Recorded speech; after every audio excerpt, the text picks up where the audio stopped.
Well, okay, hopefully this is it. Apologies for being like a minute late, but I think everything should be going good now. Yeah, welcome. Today is going to be a fun one. We have the first of the two UFL playoff games this weekend.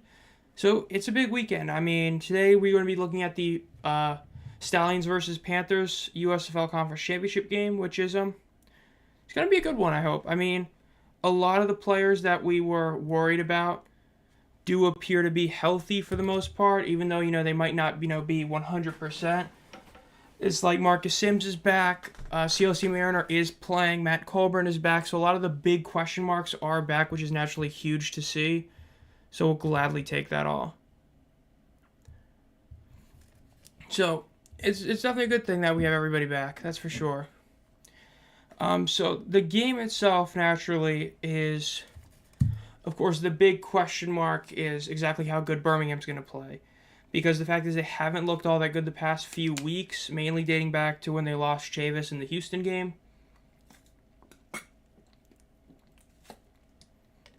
So it'll be interesting to see.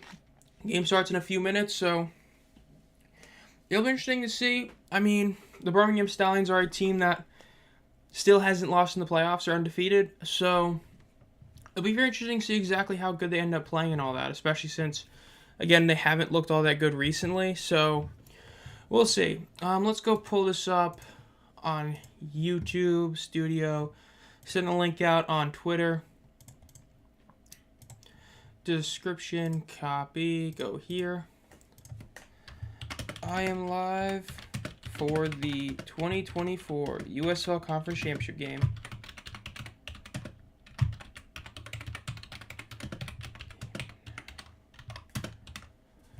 I just spelled conference wrong. Let's go.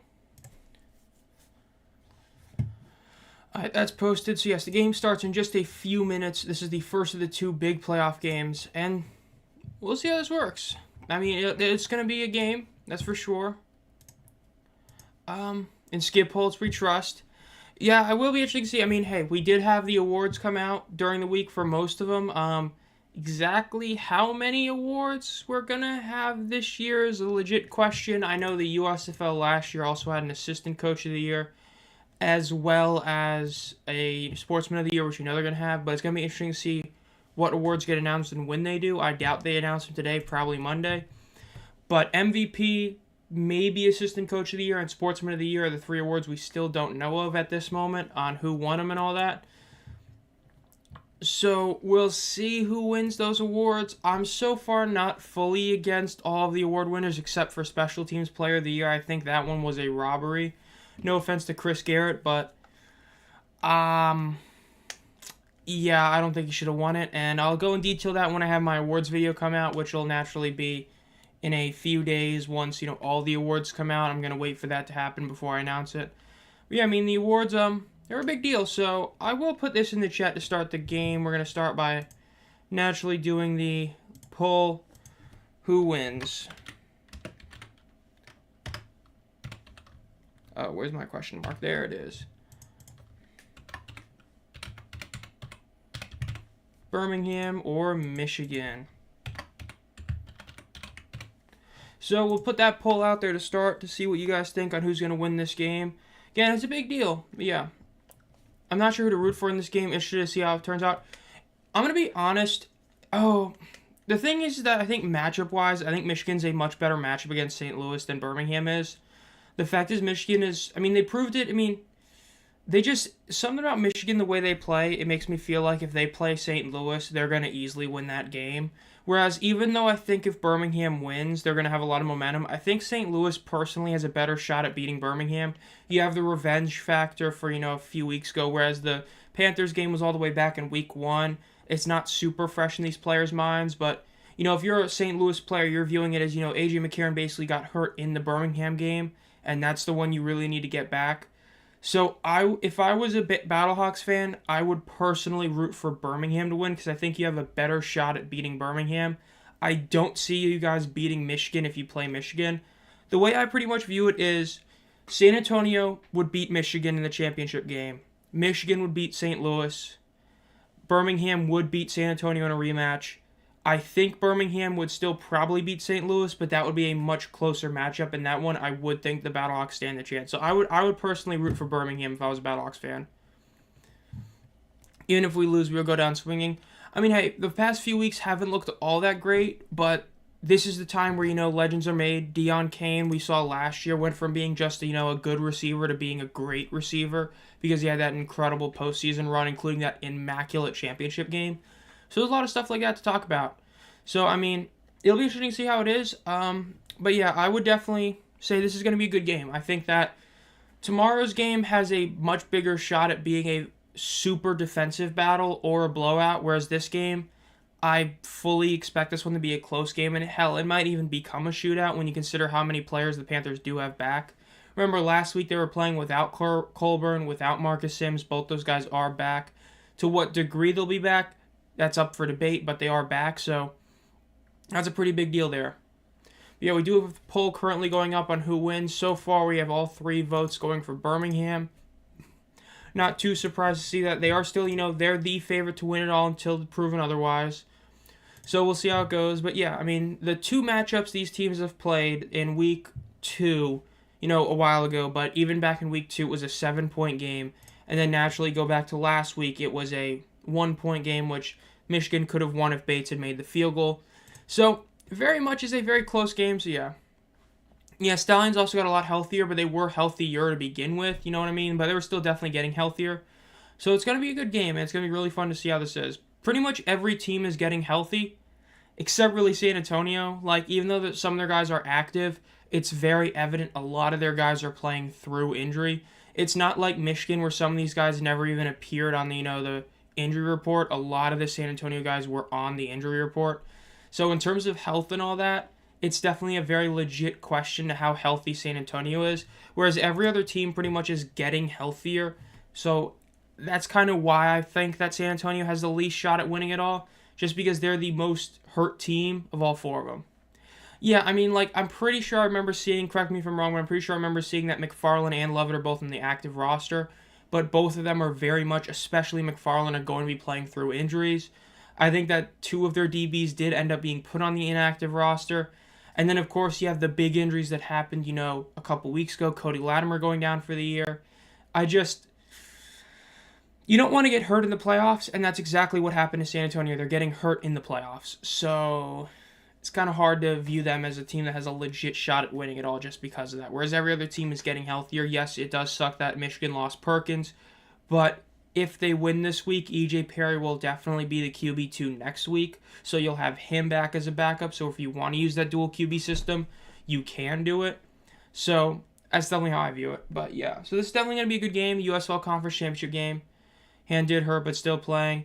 Yeah, and the question, of course, is going to be whether he starts or not. I would imagine no. The fact is he didn't look all that great playing off the injury, but I don't know, it'll be interesting to see. I think San Antonio's just, everything's going wrong for them, because even Dormaday, he wasn't this week, but last week heading into that game against St. Louis, he was on the injury report. So even then, neither of your QBs are really fully healthy. They're both either kind of close to fully healthy in Dormaday's case, or not really fully healthy in Garber's case, so it'll be interesting to see.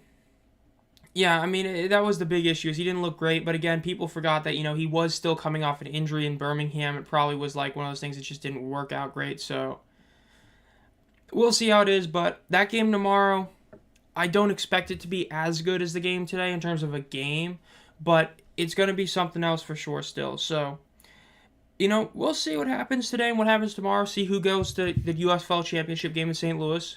The championship game is just a week and 1 day away, which is just crazy to think about that we're this close to the end of the season, which, it's bittersweet. It's cool that we're at, the playoffs and all that, but the fact that the season's over in literally a week and a half, not even a week and a half, a week and a day is, does kind of suck to see, but it was a good season, aside from the parity being atrocious, where you had, virtually every team basically tell you who they were just a few days ago, so yeah. WNBA. What about the WNBA? Wait, what happened? I can't believe the end of the season is here, but that means we made it as a league. We did, and there's a lot of those agreements that ended up happening. Like there was the CBD agreement, I believe. There was the Underdog Fantasy agreement that were made. So there's agreements being made now, which of course is great for the future. So yeah, definitely good to see all that kind of stuff end up happening when it did. So it'll be interesting to see what agreements happen next season. Of course, there's the big deal about the Army, but it is what it is. But yeah, year 2 the UFL depth. Yeah, I mean, I always go back to the USFL. Their first year was very similar to this year. Basically, by week 8, you already knew where each team lied. The only issue was Tampa Bay still technically could have made the playoffs, but in the end, they really couldn't have. They choked in week 9. But then in year 2, every team could make the playoffs in the last 2 weeks of the season. So when you have that second year, you get a lot of teams get more depth. The best teams lose some of their players to the NFL and stuff like that. So yeah, please just do better with local marketing. Yeah, I'll be talking about that in a video that comes out during the offseason that I already have recorded. That they definitely need to do better at that one. That is for damn sure they need to do better at that. They really dropped the ball this year. Hopefully the excuse of, oh, well, they just didn't have time, because of the merger ends up being true. But we'll see. It'll be interesting to see, but yeah. Something else, but yeah. I mean, the game starts in just a few minutes, of course. Ooh, I almost forgot to change that. I still got last week's score on there. I need to put that up. Okay, good thing I noticed that now. Okay, let's pull up the stats here. I got to change this on here. I've currently still got last week's game. That's not good. And there we go. That should have put it up there. Yeah, there we go. Now we're putting up this game, stats and all that, so that's good. Okay, play plus the UFL gets a full season, which is key. 2BH, I had an issue with year 2 the USFL due to straight up chaos rather than parity, in my opinion. I feel less interested when every team is like 4 and 6 to make the playoffs. I mean, I think it's better than what this year was. Because at the end of the day, this year, I mean, you legitimately could have stopped watching at about week 6, and if you were to come back this week, you would have missed absolutely nothing. I mean, DC technically had a run in the midseason, but really by week 6, you already knew which 4 teams were the best. In fact, I haven't looked, but I'm pretty sure my power rankings, I've had the same 4 teams for a while.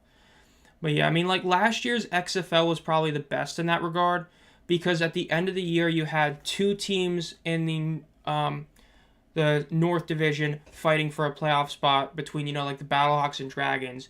And you had 1 team that was eliminated. Then on the other side, it was the same deal, right? The Roughnecks did make it, but then you had the Brahmas and the Renegades fighting for a playoff spot. That's definitely the best, where you have 1 team clearly top, 1 clearly bottom, and you have a couple teams fighting for it. But this year was really rough in terms of the playoffs, in terms of the race. That was definitely not what the league wanted. And granted, people say it's not a big deal, but definitely would have helped to have a lot of the games matter at the end of the year. The fact that from like the last 3 weeks of the season, you had 2 games actually matter, really. I mean, it's one of those it is what it is kind of deal, but we got the game starting very soon, probably in the next 2 minutes, so it's going to be good.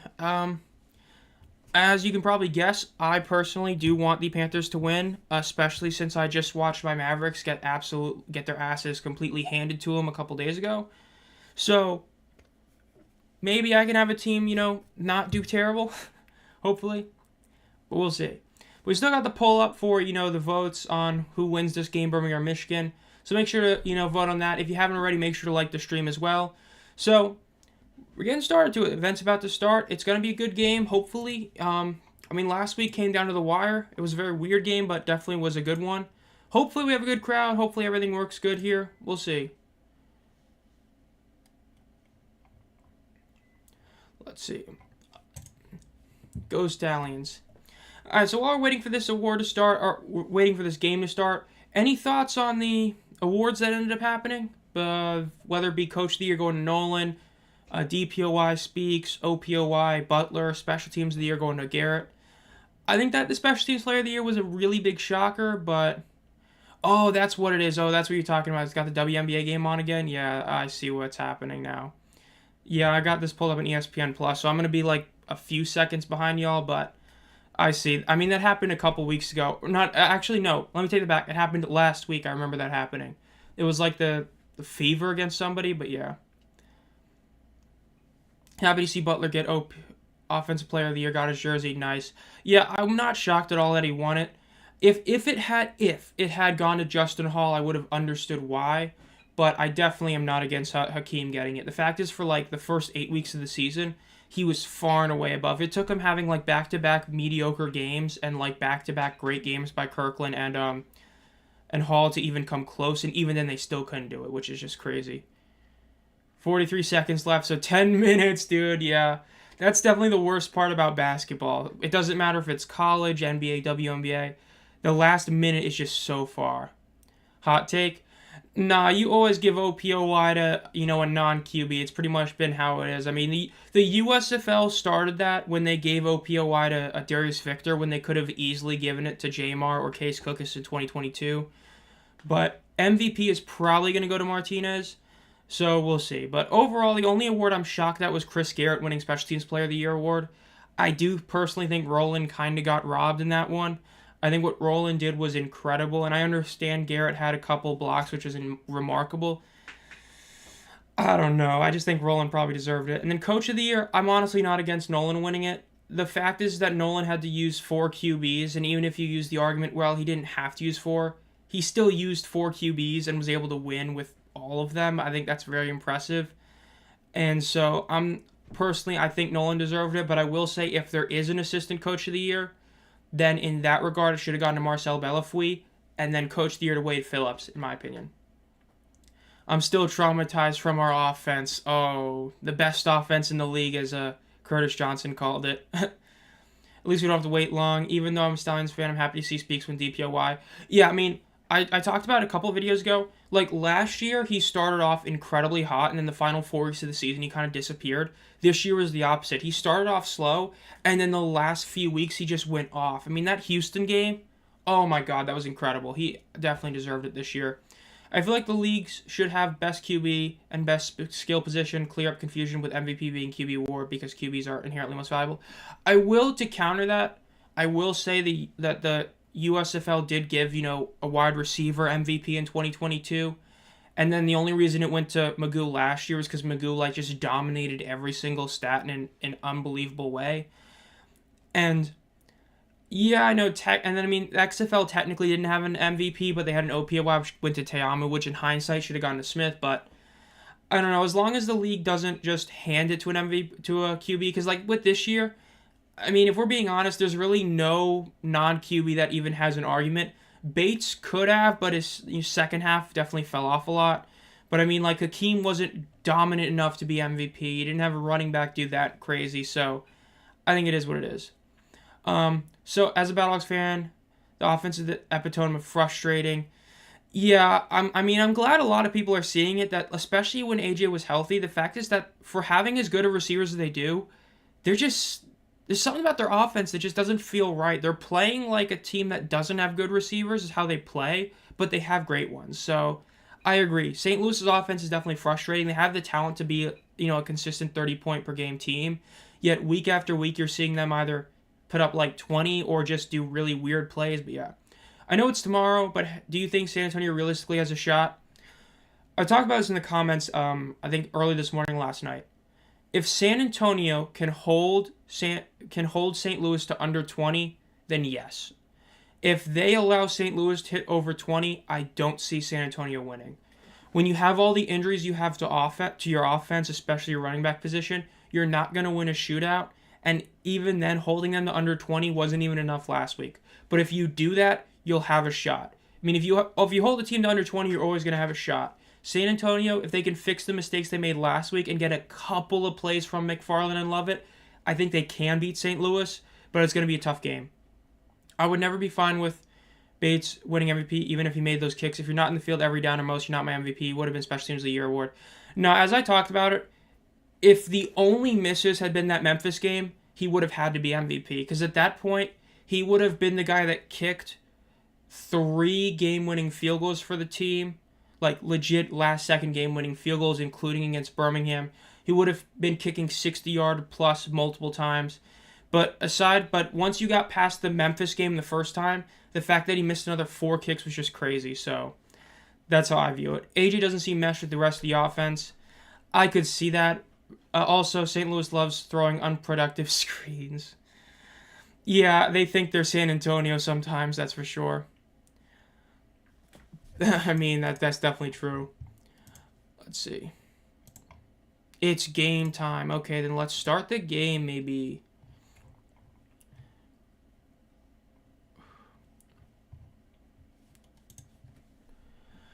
Let's go Michigan. The offensive play calling for St. Louis is ridiculous. Sometimes they look like they're not even trying. Let's go Birmingham. I mean, as I've said, I agree. When you have 30 seconds only, oh my god, it really is that bad. But I mean, like, when you have the receivers they do, there is no excuse to why you shouldn't be, having AJ have well over 15 yards per completion. There's just no excuse in my opinion. As I've joked about it, if one of them is hurt, like if Darius Shepard or Marcel Aitman is hurt, it literally doesn't matter because you have 3 other incredible receivers. Yet their offense just never seems to be that great. They had like the 1 second half against DC, and that's pretty much it. Didn't graduate his school, evidently. Yeah, the St. Louis offense is definitely pretty upsetting, that's for sure. WNBA over, yeah, hopefully this game can get going. Love to see that. Got the big we got one of the 2 big games today. It's going to be interesting to see who wins this game. Again, I think that if you're a Birmingham fan, you want to win this game and then place St. Louis in the championship game. Or, I mean, San Antonio. If you're Michigan and you win this game, you want to play St. Louis in the championship game. So, we'll see. This is a big one. If you're a St. Louis fan, I'd personally be rooting for Birmingham. If I'm a San Antonio fan, I'd be rooting for Michigan. That's how I view that. So, let's get started with this USFL Championship game. We're getting it started. Of course, the big question marks. How healthy are the Michigan Panthers players that came back from injury? Marcus Sims, Matt Colburn. Exactly how well will Adrian Martinez play this week? Will he go back to his MVP form, or will he play like he's been the past couple weeks, which is not great? We'll see. It's a big deal. We'll see how it works. It's definitely going to be an interesting game, that's for sure. I keep saying interesting game, but I mean, hey, it's what it is. But we'll see. I mean, it's at a good time. There's no real big event going on right now. You have, like, the Memorial going on, but really there's nothing going on. You don't have other stuff. So, yeah. Who had the colder opens, UFL, USFL, or XFL? I mean, the UFL is very similar to the USFL, so I'd guess kind of the same in that regard. I mean, I think that the intros to the games definitely are... I mean, Fox just does it really well, so I'd say just the games on Fox for sure. Michigan Panthers brought hay for ponies. Stallions is locked in, I feel. The USFL Conference Championship game. Yep, we knew this matchup basically like 5 weeks ago, which is crazy, but... yeah, it is what it is. Definitely is crazy, but this is going to be a good game.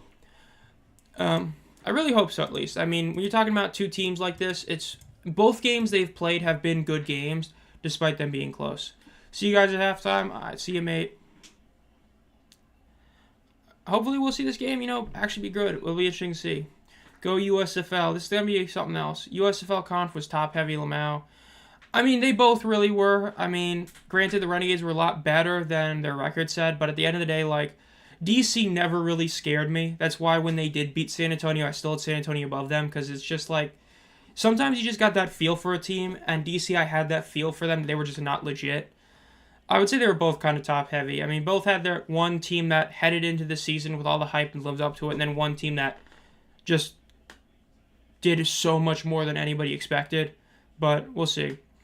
But yeah, the championship game is in a week and a day. Next Sunday is the championship game for the league. Tomorrow at 7 Eastern is going to be the XFL championship game on Fox. Which, yes, I still think it's hilarious that they put the USFL game on ESPN/ABC and the other one on the other channel. I think that is hilarious, but yeah. So, here's the big question. What is the over-under for the amount of times that, what is the over-under for the amount of times they talk about the over-under, honestly? They both were, but the USL was so much worse. Little 3-17 between the 2 worst teams. I mean, in that regard, record-wise, yeah, but overall, I wouldn't say so. DC was one of those teams that they beat the bad teams. They did their job for the most part, but even then, it's like when I looked at them, I honestly thought that... I mean, we ended the season with the Renegades being better than them. I would say, though, that it was just... I still stand by my last power rankings. I think the 2 best teams in the league currently are in the USFL, and the 2 worst teams are in the USFL, and the next 4, the 4 mid teams are all in the XFL. I think DC is definitely 6th best team in the league, Arlington 5th, and then, yeah, for having attendance. Hey, if they don't hit 10K, they deserve all the hate they get. I'm going to be real with you. If they can't hit 10K in a playoff game, they deserve the cooking they're going to get. Hopefully they have good attendance, we'll see.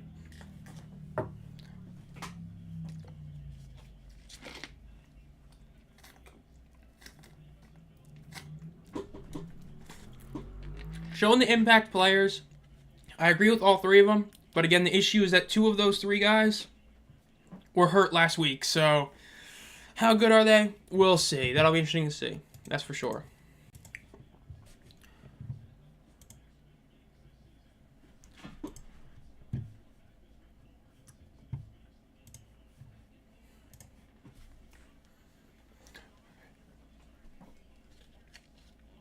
We're already see the end zone seats getting piled up. I did hear that Strange is going to be there. You know, community member Strange is going to be there. He's going to be in the shirtless pyramid at the fourth quarter. So we'll see if we can find him.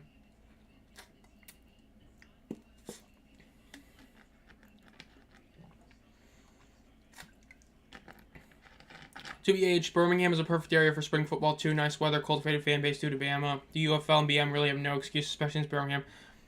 I agree with all that except for the weather. The weather I do not agree with. Because of where they play, the fact is that whenever you have any sort of storm indication, it's like an automatic everybody just go away, don't go there. But in terms of everything else you said, I agree. You don't have any other, pro team. You have a big football state. The only thing is that the weather actually sucks there for the spring because of all the thunderstorms and all that. But aside from that, it's definitely a great place, and the league needs to do a lot better marketing there. Looked like over 10K based on Ticketmaster. We gotta hope that ends up happening. I mean, it looks like an okay attendance so far, but we'll see. Alright, kickoff. Michigan is going to be getting the ball first. They get to about the 40 and tackled at about the 43-yard line. Excuse me. I'll say this crowd is loud.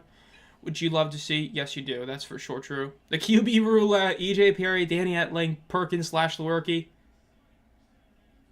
And then back to, Etling. This is going to be something else. It still is crazy that Lewerke ended up starting both games, despite how good Perkins played in one of them. It really is, but yeah. We'll say Danny Etling, probably one of the more surprising players of the league this year, even along with Chase Garbers. I mean, really, the parallels between Michigan and San Antonio really are crazy when you think about it. All right, Etling gets the snap, hands off the ball, and it's about a 3-yard gain in the first play of the game for them. 8 full games. I mean, hey, 8 full games is 8 of 10. It's not really that big a deal, to be fair.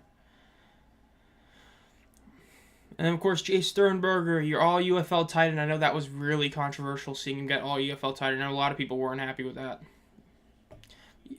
I forgot which college Etling went to, but I recently was reminded of him doing a fake game sim FCS playoff format for old CFB years.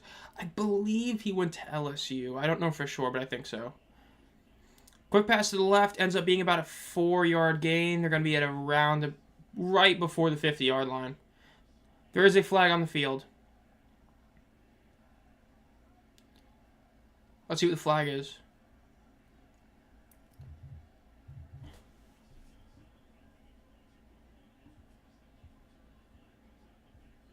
I love it when the mics just don't work. Gotta love it.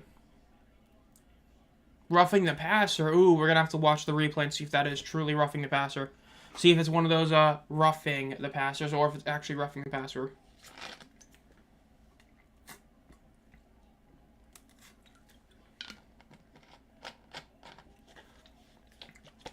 Call him roughing the passer. On 97. That would be Carlos Davis, the best defensive lineman that Birmingham does have. Let's see what this is. Wow, what a bad camera angle they're showing, but yeah, that's not rough, but that was definitely really late. Etling had the ball out like 3 steps ahead. Yeah, that is roughing the passer technically. I mean that is it's not like he tackled him, shoved him, but that was really late. That is a fair penalty. I do agree with that one. A quick pass up forward is about a 6-yard gain to the 30-yard line. Michigan is driving. This is a really good drive for them. Marcus Sims doing a good play. You love to see that right off the bat. So a good start for Michigan so far. Let's see if they can continue this.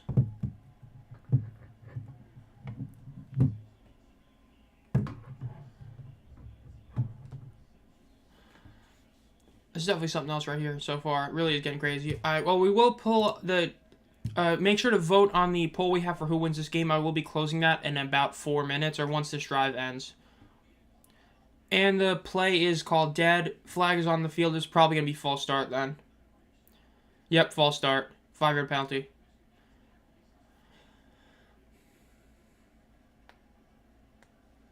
Jarrett Horst, first overall pick of the USFL college draft last year. Yeah, that is the easy example to make, in my opinion. Whenever somebody asks exactly who's the type of player you're going to get in the college draft, that's who I would say. I think that was a warning flag. QBs have been complaining about Davis all year. Yeah, I mean, that was definitely late. I mean, that was one of those, like, it wasn't, like him tackling him, but that was definitely like a 3-step late. Ooh, almost a good catch, but got hit out and incomplete. But yeah, I do think that was a legit flag, though. That was a, by rule. You had about 3 steps to slow down, and you could have just, bumped into him instead of shoving him. I do think that was definitely, worth it. Well, here's the first ESPN bet of the day. Maribel first TD, Mariner first TD, Sternberger first TD. Gotta love ESPN. You always gotta see that early on.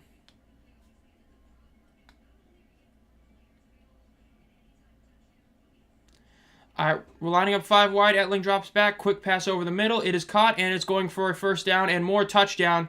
Touchdown, Michigan, to start the game. Oh, we're getting off good, baby. This is what we want to see. That's what you love to see right there. COC Mariner. That is, big play right there. There was a lot of question marks about exactly how good he was going to play with Marcus Sims back, but if that's how he's going to play, that's going to be huge. 6-0, Michigan has the lead now. That is massive. Great first play right there. That was a very solid play right there. Just a quick pass in the middle. A lot of stuff. We bounce back, go Stallions. Stallions definitely need to answer early. If Michigan just drive the field like they just did, it ain't going to be good. That's the benefit of having both Sims and Mariner. That's what I was talking about. The one benefit for Michigan is that when you had Mariner go off, you now have 2 number 1 receivers, and that's a really big threat. And they failed a 1-point attempt, so it will be 6-0 with 12 minutes left to go in the first quarter. Man, I might have to change my Fox Super 6 picks to put Mariner higher than I had him. I did not have him that high.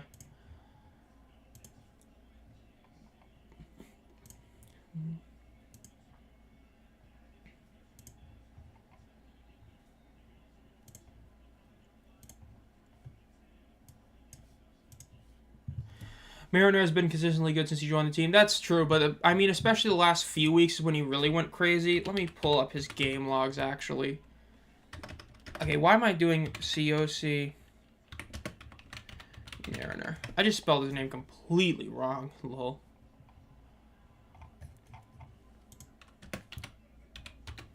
UFL.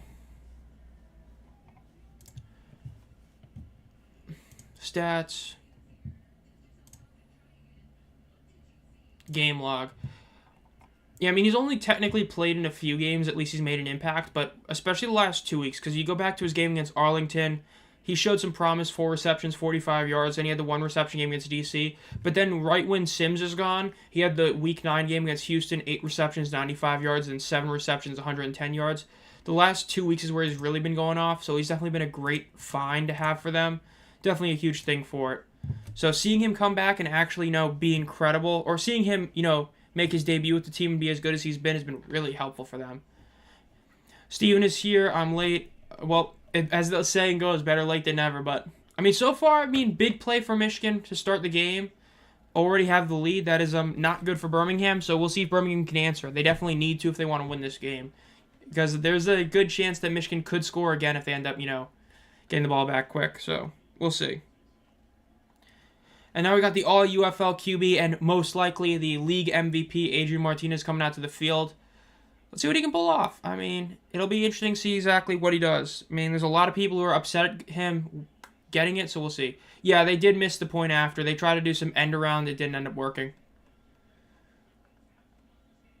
Be right back with my Vikings press account. Well, we'll see Royce back in about probably like 5 seconds, not going to lie. At least I would assume so. I know at least for me, switching accounts is really easy. Ricky Person being back. That was the one major injury Birmingham really missed last week was Ricky Person being out. He is back today, so Be interesting to see exactly what he does as well.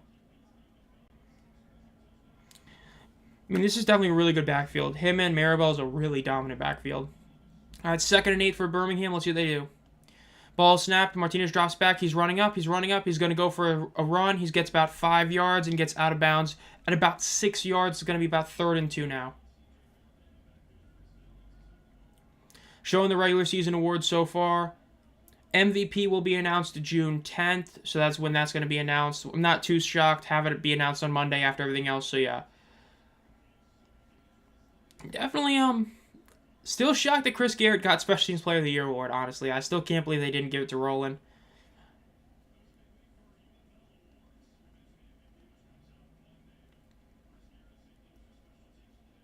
Let's see what happens. Martinez, some motion in front of him.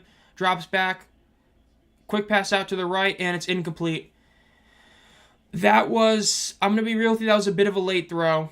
Roland should have got it. I fully agree. I think that Roland, what he did, I mean, because the whole reason Garrett got it was the argument of what he did. He was the only guy to do it, getting 2 blocks. But at the same token, Roland was the only guy who had a return touchdown, so I don't buy that argument. But yeah, that was a little bit late of a throw by Martinez. That was a very open throw early on. I get, he was still running around, but oh, they counted that as a reception? Okay, never mind. I thought that was incomplete, but it is what it is.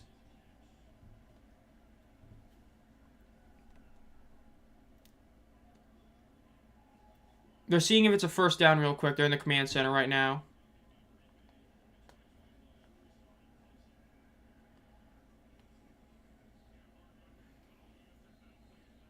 It's going to be close. But yeah, I agree. Roland should have gotten it. Nah, he was diving for it. I thought that ball hit the ground. I did not expect him to actually catch that one. I really did not think that was a catch. Like at first.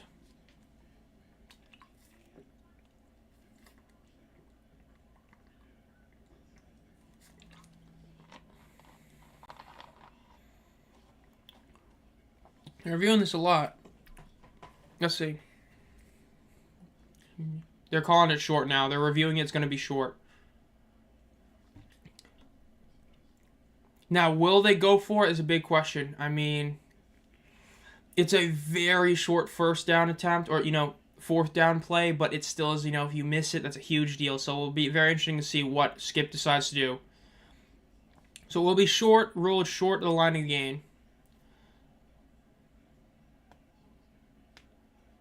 4th and 1. This is going to be interesting to see what they do. They probably punt it here, but I don't know if you want to even risk going down 12-0. If Michigan goes and scores again, that'd be really rough for you.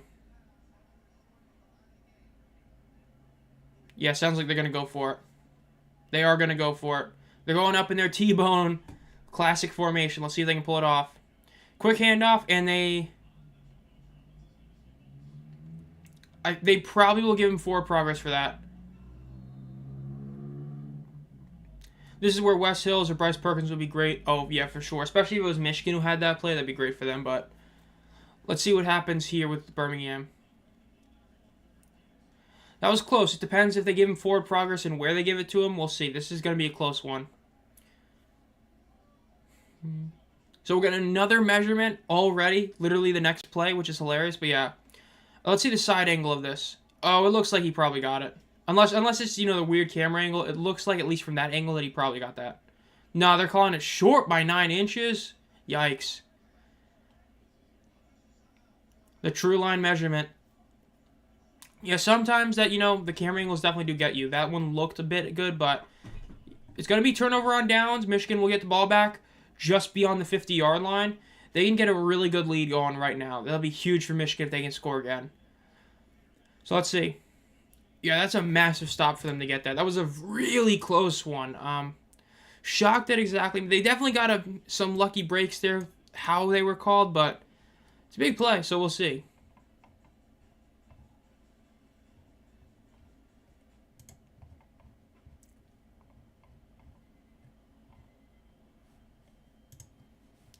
We tried. Yeah, you need the defense to step up. If you're a Birmingham fan, you need the defense to step up really big now because you cannot go down 12-0, potentially 14-0 to start it off. That would be really bad if that ends up happening. All right, well, now, since we're in a break and it's been a little bit, I got to ask this question. Did Roland get robbed? Special Teams Player of the Year. So, I gotta ask this. Yeah. So, I ended up going to, Chris Garrett. I think it should have gone to Chris Rowland. Let me see what you guys think about that.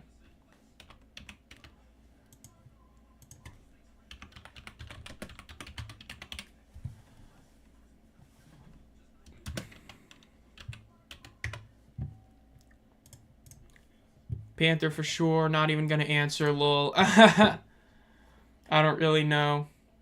Who wins a fight between a Panther and a Stallion? Oh, Panther probably, yeah.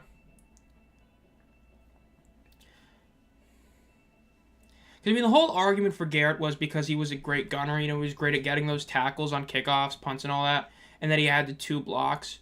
But at the same token, is like Rowland basically led the league in like so many stats. I mean, granted it's quantity, but quantitatively he was by far the league leader in kick return yards. And even then, he was still one of the leaders in average. He had the only return touchdown. He also did do punt return, so it's not like he was, one guy. He did do double duty in that sense.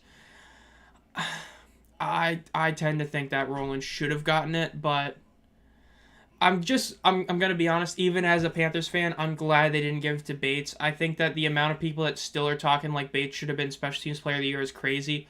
I'm sorry, I get he was incredible, but you can't give a guy who had a 77 field goal percentage Special Teams Player of the Year.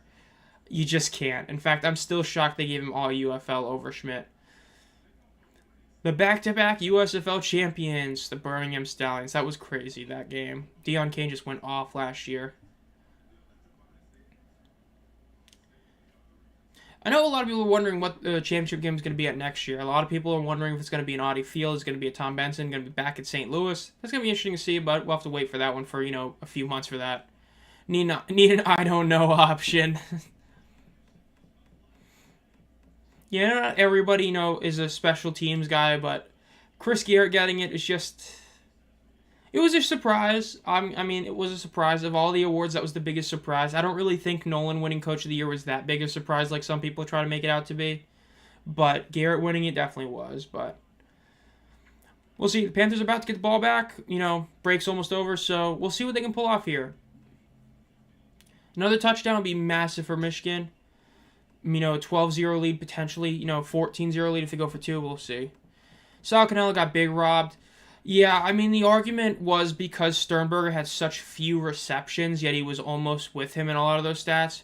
But as I said last year with the USFL race, I'd rather have a tight end that is a safety blanket than a big play machine. Cannella was more of a safety blanket, which is why I was also upset that Sage Surratt didn't get it last year and instead went to Jay Sternberger. Right, they're giving it to Sternberger because he's, having these big plays, but I want a tight end that I know that I can just, throw the ball to and I'll get 6 or 7 free yards, not he'll catch 20 balls in a season. So I definitely do understand why people are upset that Sal Cannella didn't get it. All right, 2nd and 5 for Michigan, some motion up front. Quick handoff, and it's going to be about a 2-yard gain. I just like Cole Hicatini. I know he don't deserve it. I mean, hey, he was a really solid guy this year. Definitely a really dependable guy, especially with some of the injuries Michigan did have. But yeah, 3rd and 3 for Michigan now. Let's see what they do here. I mean, of course, the big storyline is the fact that you have certain guys that are here, so yeah. I'm kind of just like, let the other guys decide and give me a free chili dog. Go Cards. All right, let's see what happens here. Bit of motion in the backfield. Etling drops back. Quick pass. Ooh, a bit. That wasn't even a bit. That was definitely a way too high of a pass right there. Incomplete. He tried to throw it to Cioce Mariner, but that was too high of a pass. Birmingham does make a big stop. Yeah, that was probably like a full 1.5 yards, maybe even 2 yards too high right there. Let's see, do they go for the super long field goal? Honestly, why not? You have a kicker that has the leg for it. He may not have been the most accurate in recent weeks, but this is one of those drives you shouldn't have even had. Yep, they're going for the field goal. Jake Bates is going out there to kick a ball 53 yards. Kick is up, and it looks to be dead down the middle. It is good. Michigan is up 9-0 with 8 minutes, 40 seconds left. Big play right there. Bates going back and making that big kick is huge for them.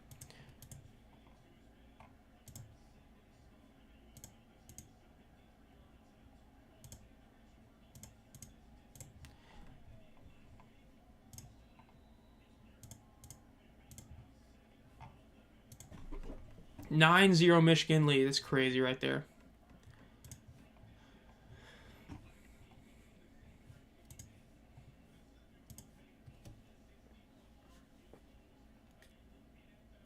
They're showing the announcement to Mike Nolan about him being Coach of the Year.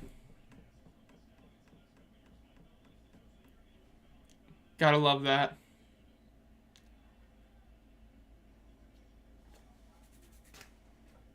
Stallions have been behind like this before. They definitely have. That is for sure true.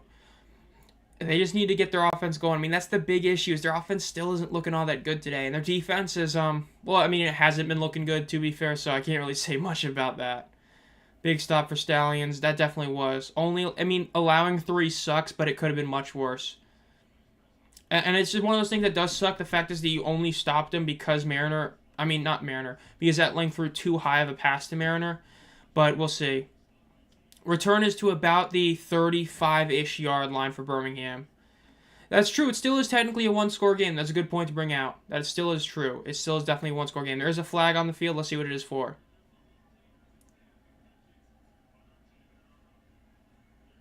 Let's see what this flag is for. Looks like it's going to be holding on the return team. Yep, holding on the return team. That's bad. 10-yard penalty from the spot of the foul. Birmingham's going to have some bad field possession to start this game. That's not good. Or to start this drive, I should say. Yep, tomorrow at 7 p.m. you have the USFL Championship game. That's going to be something else. Just wait for the announcer to be like, in the UFL, there are no extra points. You can go over 3 and tie the game. This is true. The announcers definitely do hearken to some of those things a bit too much. I'm not going to lie, I want to announce games. Well, we are going to be closing the poll in a couple minutes. Did Chris Rowland get robbed for Special Teams Player of the Year? Make sure to vote for that if you haven't already, and make sure to like the stream already if you haven't. And let's see what Birmingham does with this drive now. Martinez with one man in the backfield with him. Quick handoff, and it's about a 4-5 yard gain right there. Good first down play for Birmingham right there. Going to be about 2nd and 5. Maybe they give him an extra, half a yard. Maybe it's 2nd and 4, but probably 2nd and 5. Yep, 2nd and 5.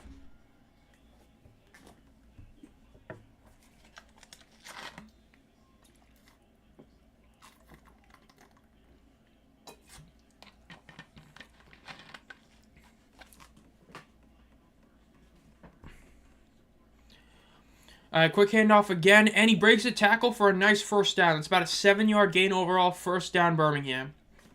That was a great play by Maribel. He broke a tackle and was able to just go forward. That's good. I just had foot surgery, so about all I can do is on the couch. Thank God for the UFL to watch. I would have been watching anyway, but this makes it even better. Man, that sucks about having this foot surgery, but hopefully, it all heals well and all that. But it is great to see the UFL on today and have that something to watch. And I know not everybody's a hockey guy, but pretty much within a couple hours after this game ends, you can watch the Florida Panthers, Edmonton Oilers Stanley Cup game. So it's definitely a lot of sports to watch still, which is definitely good to see. Quick 4-yard gain on a screen pass for Birmingham. I hope the UFL Championship game feels more lively than the USFL's other 2022 UFL chip was crazy for Case Cookus. Yeah, the Case Cookus was insane. That was definitely... I still think that was the best spring football game in modern era.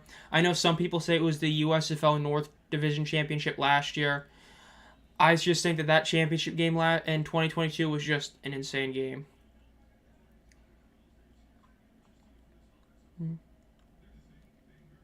Second and 7 for Birmingham. Still not even really that close to the 50-yard line.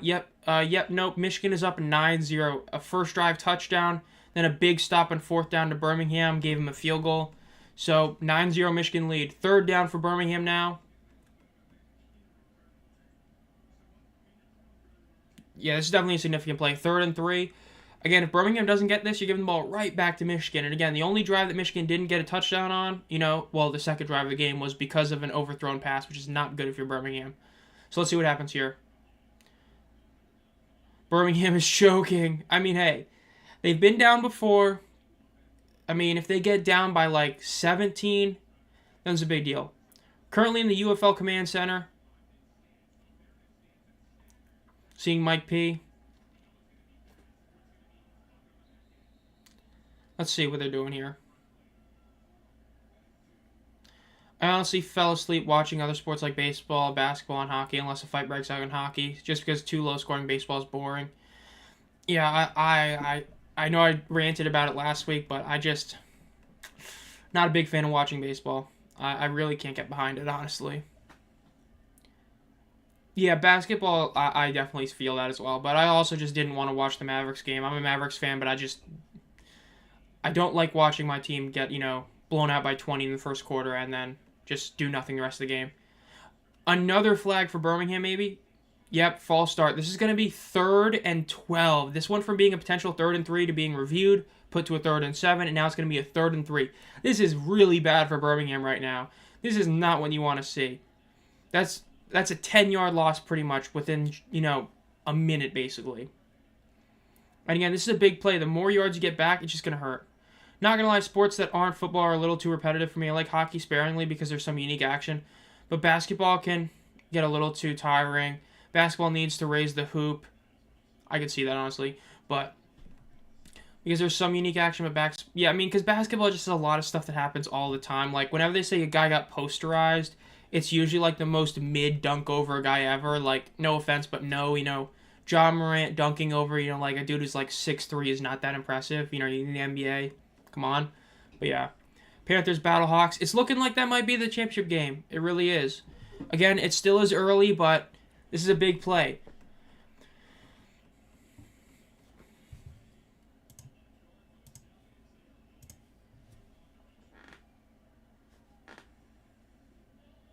Now we're at 3rd and 27 because of another penalty for Birmingham. 3rd and 27. This was supposed to be 3rd and 3. Play got reviewed. They lost 5 yards. Then they just lost another 15. This is 3rd and 27. This is really bad for Birmingham. Receiver slipped. Probably could have caught that, but only would have been like 8 yards. They're going to have to punt this ball. Michigan legitimately could get this near the 40 or 50-yard line. Wouldn't it be poetic if the chip was Panthers or Battlehawks versus Panthers and St. Louis won by blocking a Jake Bates game-winning field goal? I would cry. Stallions are becoming the old Raiders. Horrible drive. That really was. That was a bad drive right there. I mean, super just mix of unlucky and just bad decision making on that whole 3rd down. Just 3rd and 3 to 3rd and 27 is hilarious. That really is.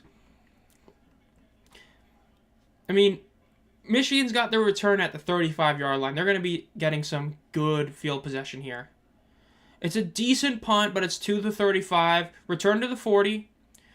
Return to the 45, about the 42-yard line. Michigan's literally like 20 yards away from field goal range again. That's that's crazy. It really is. That is actually crazy. This is going the way it is.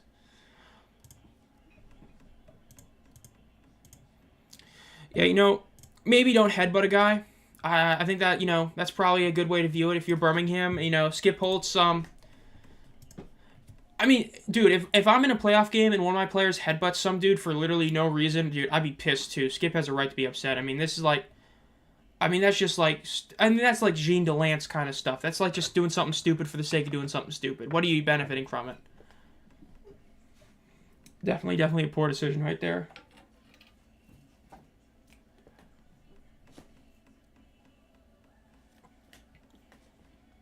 I mean, this is,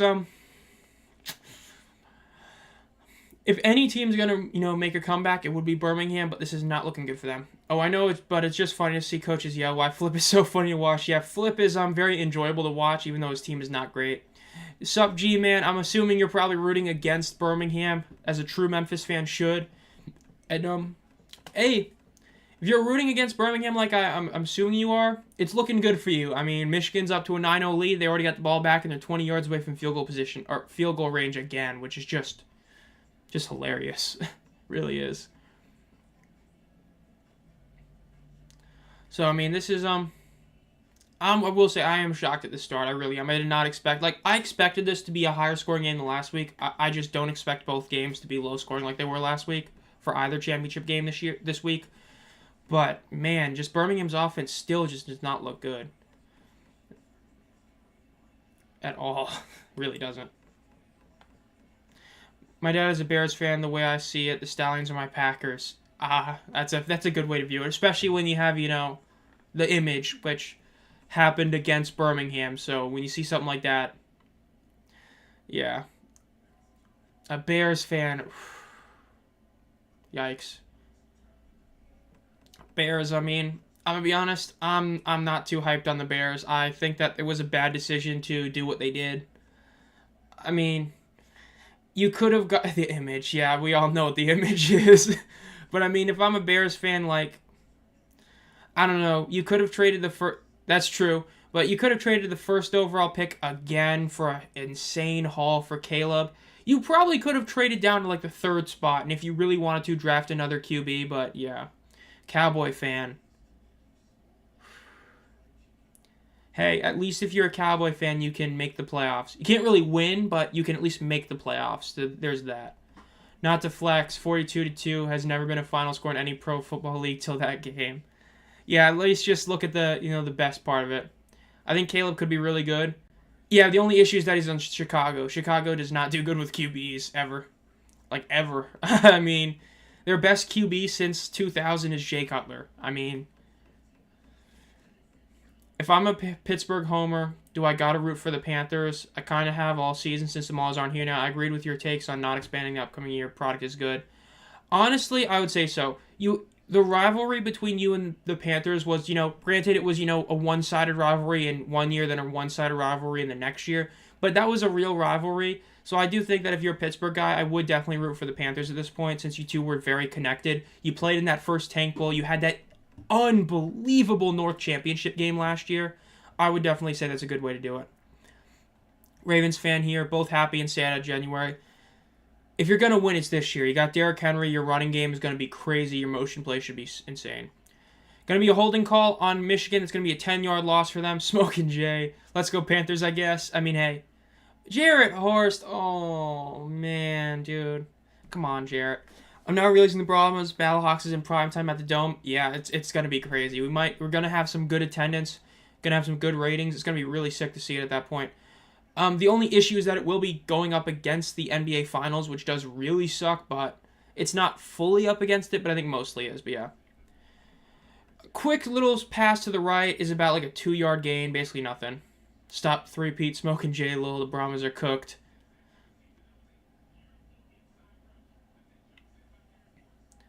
Let's see what Michigan can do here. This is a big second down play, Got to get some of those yards back they lost in the holding call. I do not want to see Birmingham get the ball back without us scoring. I really don't. Honestly disappointed by Birmingham attendance right now. It is what it is. The ratings have been a disaster. They really haven't, though. The NBA ratings have actually been really solid this year, if I remember correctly. I'm pretty sure they're up in, like, most things. I mean, a disaster is still, like, insanely good. That's about a 4-yard gain for Birmingham right there. NBA playoff ratings. Okay, yeah, the numbers are down, but it's still, much better. Like, the conference finals games averaged 4.09 million viewers, which is down last year's 4.71. But it's still, higher than it was a couple years ago. So, I mean, it's still a big number, so yeah. I hear the crowd, they're pretty loud. Nope, you're confusing them with the WNBA. Yeah, I mean, the NBA playoffs haven't been as good TV ratings-wise, but it's still insane numbers, which naturally really hurt the UFL. That's going to be a first down, and it might even be an unnecessary roughness penalty on Birmingham. There was a flag down there. It might be against Birmingham against the hit on COC Mariner. Yeah, I'm going to go to my Fox Super 6 picks, and I'm going to up COC Mariner. I had him pretty low in my yardage. I am moving him up. He is having a game so far. I had him last. Hell no. I'm going to put him at number 1. I'm going to put Deion Kane at 4. Nah. Yeah. Yeah, I'm going to do that. Yep, unnecessary roughness, defense. That is a very bad thing for Birmingham right there. That's another big thing they're going to lose there. Let's see. Watch the replay. It's always interesting to see how it is. Okay, I need to see another angle of that.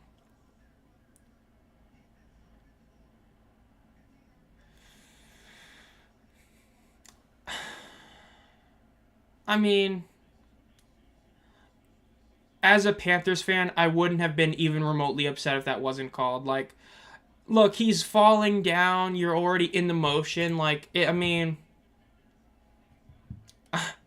that was a bit weak. That was weak. I mean, he's already going. He's catching the ball. The dude's already going for a hit. I mean, what is he supposed to do? Just teleport? I mean, yeah, that was weak. That wasn't the roughing the passer earlier. That was weak. I agree. That was not great. 2nd and 6 for Michigan at the 27-ish yard line. Quick little toss to drops the ball. Oh, that was a very, very bad drop. That was tossed right to him and he just dropped it. They're going to have to kick a field goal. Extracurriculars. Let's see if there's any flags there. That could be really bad for one team or the other. The Stallions didn't deserve a home playoff game. The Panthers would have had a much bigger attendance. I'm not even watching the game. The attendance is going to be much better than last week, but I do agree. But Michigan would have had really good attendance. The Ford Field doesn't have respect for the Panthers. Yeah, that's right, Steven. It is 2nd down, my bad. I mean, but the fans do love the Panthers, so I do think it would have had I do think it would have better attendance, honestly, but is what it is. That was a bad fumble. They didn't lose the ball, but still a bad fumble. But yeah, that's probably going to force them to a field goal. They're going to have to make another long 3rd down play. Yeah, 3rd and 12. Okay, so this is 3rd and 12. It's going to be a long play. Let's see if they pull it off. Going to be interesting to see if they can pull this one off. And they were able to do the last one. Let's see if they do it again. Drops back. Quick pass over the middle. Playing for yardage, not for 1st down. Yeah, it's 4th down now. They just did a safe little inside pass in the middle of the field, about like a 7-yard gain. Make the field goal closer. Try to make it 12-0. Yep, field goal team's going up there. Let's see if Bates can make another kick, make this game 12-0 with a minute left in the 1st quarter.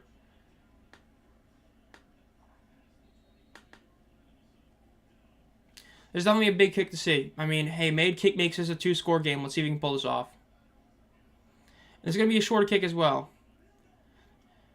Yeah, that was actually a good defensive drive by the Stallions. I mean, well, again, it was aided by the fumble, but still. 42-yarder. This is 10 yards closer. He should be able to make this. Kick is up. It is good. That is going to make it 12-0 Michigan over Birmingham. Man, we're going to get all the hate in the world. Yeah, if you guys lose, it's going to be bad. That's true. It is going to be bad.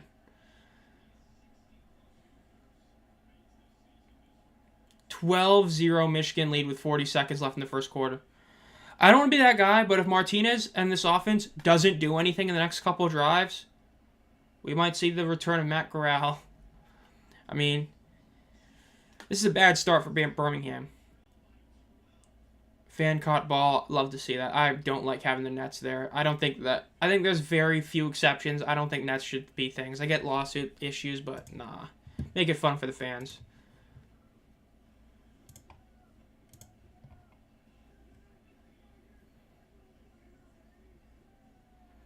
The end zone tweeting out Zebra Clown show so far in Birmingham.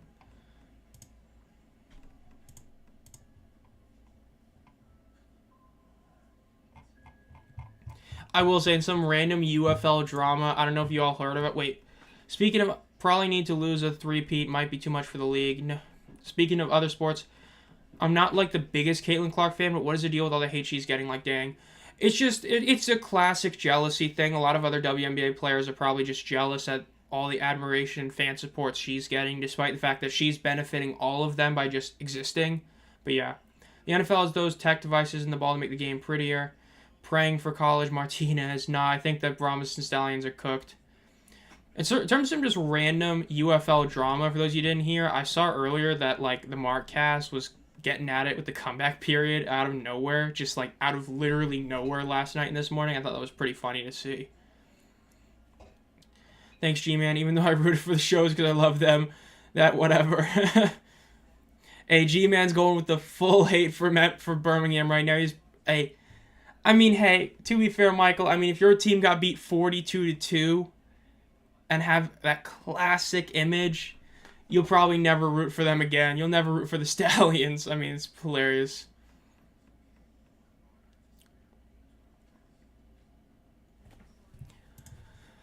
Let's see. I want to pull up the stats so far. I want to look at the stats for this game so far. Been with the boat since the start 2023. Could you remind me of what the image is? Oh, no. I think I might have to, but I don't want to do that to him, but... Showboats versus Stallions. Todd. No, not videos. Click the wrong thing. Never forget, this game has stats. Yeah, I watched the 42 as well. Man, dude, I hate using Microsoft Edge. It's such an inferior platform to Google. Todd Haley Showboats. Alright, I'm pulling up the image. In case you've forgotten about what the image is.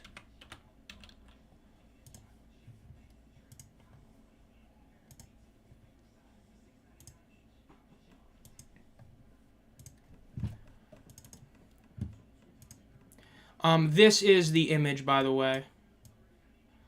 This is the image. 42-2. This was last year's USFL earlier in the season. This is the classic image. That is one of the most famous, if not the most famous, spring football image of all time. Yeah, that is the image. Yeah, I mean, it's true what Skip is saying, but at the same token, I don't think it's a terrible... Like, that one unnecessary roughness penalty was hella weak. But, like, the headbutt, you have to call that. That is against the rules. That was a stupid penalty to take.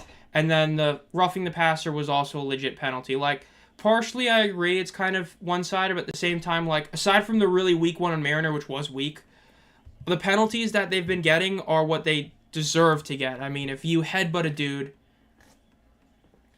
come on.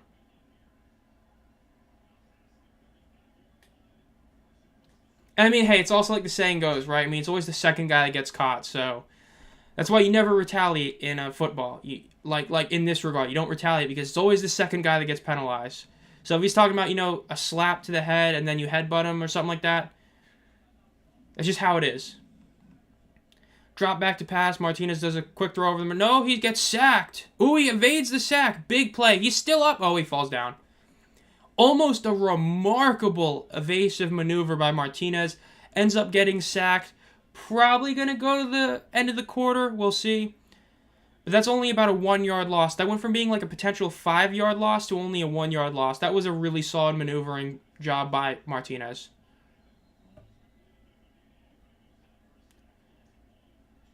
They'll make this game in the second half. Just wait. I mean, hey, it's what they did against DC. It looked really bad. They were playing horrid, but then they ended up pulling off the W. So, yeah, they definitely can. They beat the Maulers 22-0 last year, so... True. When was that? USFL. 22-0 against the Maulers. 22-0 against Maulers. Yeah, and that was week 6. That was when they were legit playing. I mean, granted, like, nobody watched it. That was the USA game. But, yeah, that was definitely a legit one. Because that was back when they had T. Will as their starter. Once they had T. Will as their starter, they were a legit team. That Maulers team is definitely an enigma. The fact that, like, so few players that were big on that team really, like... Still can't believe Boogie Roberts never signed anywhere. That's crazy that no team got him. It really is. Longest play in pro football history. That's right. That was the Derek Dillon game where he had that insane kickoff return. Or that field goal return, I should say. That was something else right there. I remember that one now. I just didn't remember what game that was. But yeah, that was an incredible play.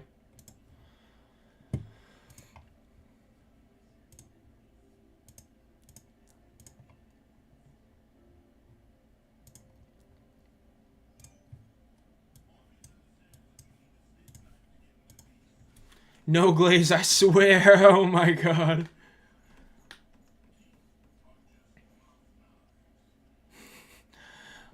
Well, here we are. I mean, yeah, I've been keeping up with his Twitter, hoping to find out if Boogie makes it somewhere. Shocking me he's not on a team. I'd be really shocked if he's nowhere next year. And that, like, the UFL at least, it'd be really shocking to see him not be somewhere. I mean, he was a legit presence in the run game, especially, like, stopping the run game for the Maulers last year. I mean, he's one of those guys that's just, like, there's a lot of teams that, you know, part of it's just, you know, people will try and make it out to be, you know, fans are just being fans, but, like, some of it is just, you know, ego getting in the way. Teams like the Showboats, Renegades should have made drastic moves during the season and really didn't. We saw it pay off. Granted, he didn't play in like week 10, but Henri St. Amour did play really well for Arlington the few games he was there for. Imagine if they had picked him up earlier and picked up Boogie Roberts. The Renegades might actually be in the playoffs. They picked him up like week 3. Who knows? So, I would imagine he should be on a team next year. But we'll see.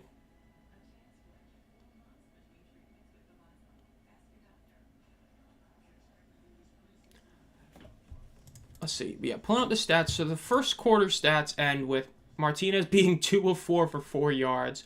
Etling is a really solid 7 of 9 for 75 yards and a touchdown. Neither team really has done much on the ground. You had the one big play by Maribel for 7 yards, but aside from that, neither team is really doing much. They combined for 27 27 yards rushing, which is crazy. That really is crazy to combine for that few. But yeah, and then Birmingham 60 yards in penalties. So that definitely hurts them as well. And then COC Mariner is the only receiver with more than 10 yards. So it's a really interesting game so far, statistically at least. Joe Powell, after the separate they had, that's true. Me watching 42-2, Homelander watching the movie meme. True.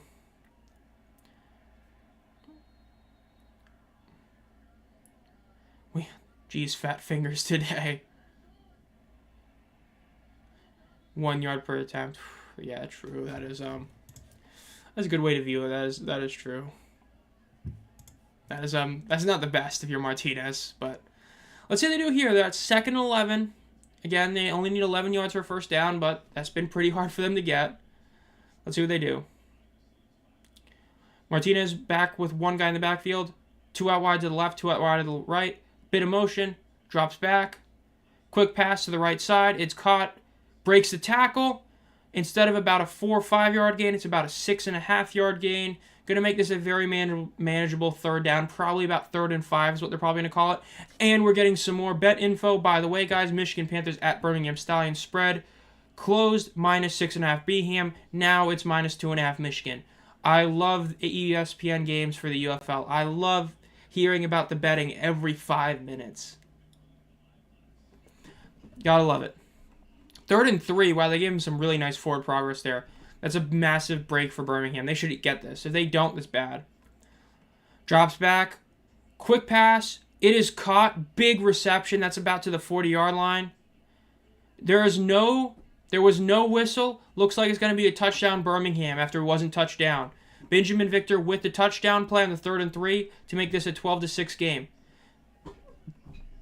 No, he's down. We just heard Mike Pereira say it's down. It's still going to be a first down, but yeah. No, they're going to call it back. They're going to have him down at about the 35-yard line. Still going to be 12-0, but it is going to be a big thing. No, they just reviewed it really quickly. He was touchdown, so they did take off the touchdown. But they're still going to get that first down. It's still a big play for them. Yeah, he was definitely touched, that's for sure. He was touched on the way down for sure. But yeah, the Houston team is returning the gambler's name, ESPN. Oh my God. The 40-yard line. Let's see what they do here. Quick, a little bit of fake direction and a pass over the middle.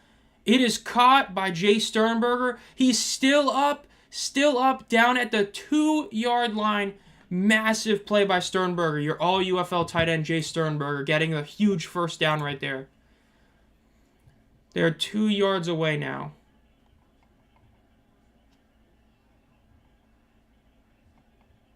That is a massive play right there.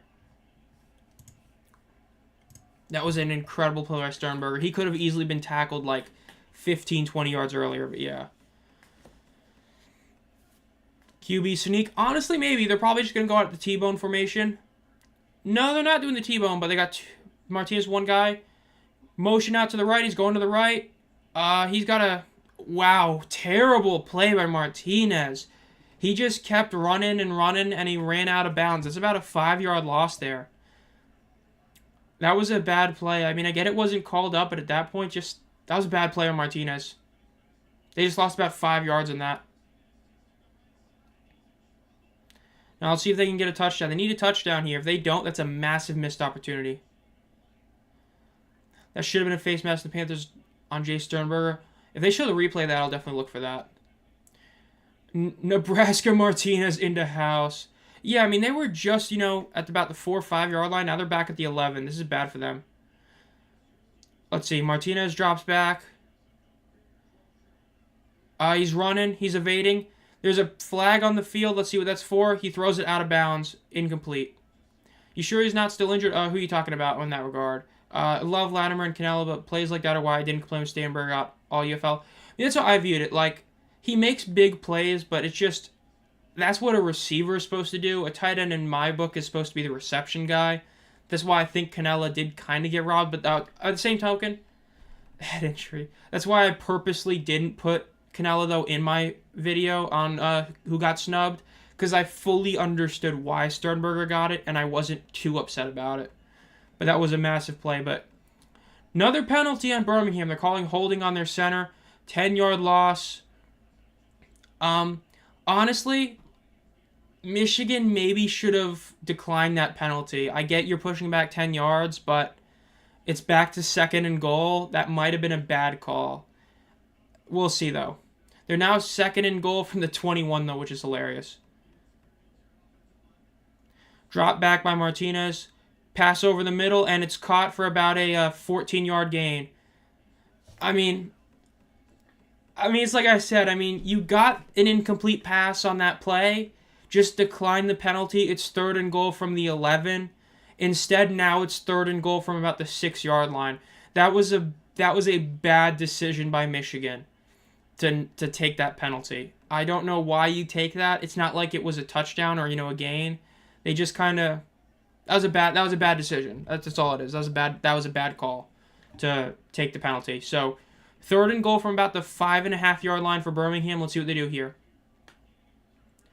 Martinez is by himself. He's got 4 out wide to the right. He throws it to the left in a 1-on-1. A massive pass breakup by Birmingham. Gibson with a huge pass breakup. That was in Birmingham's hands, and he just slapped that thing away. Massive play by Gibson right there. They're going to have to kick a field goal here. Michigan got lucky there. They got lucky there. That was a very poor decision to take the penalty for some reason when you got an incomplete pass. But they barely avoid it. Birmingham's going to have to kick a field goal to make it a 1-score game again. It's true. I mean, you had 4 receivers on that one idea, on that one side. I mean, come on.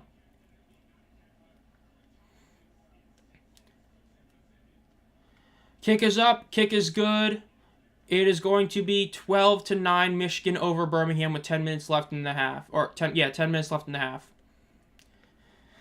Remember, if you haven't already, make sure to like the stream. This is definitely going pretty good so far, this game.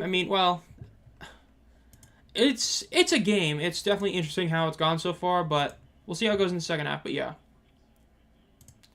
Let's see, anybody talking about some random stuff online on the good old Twitter? That was a massive play by Gibson. That really could be play of the game right there.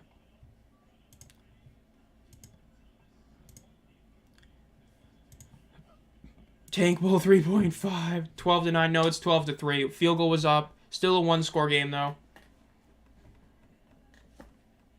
Tank Bowl 3.5. 12-3. At least they got 3 points, yeah.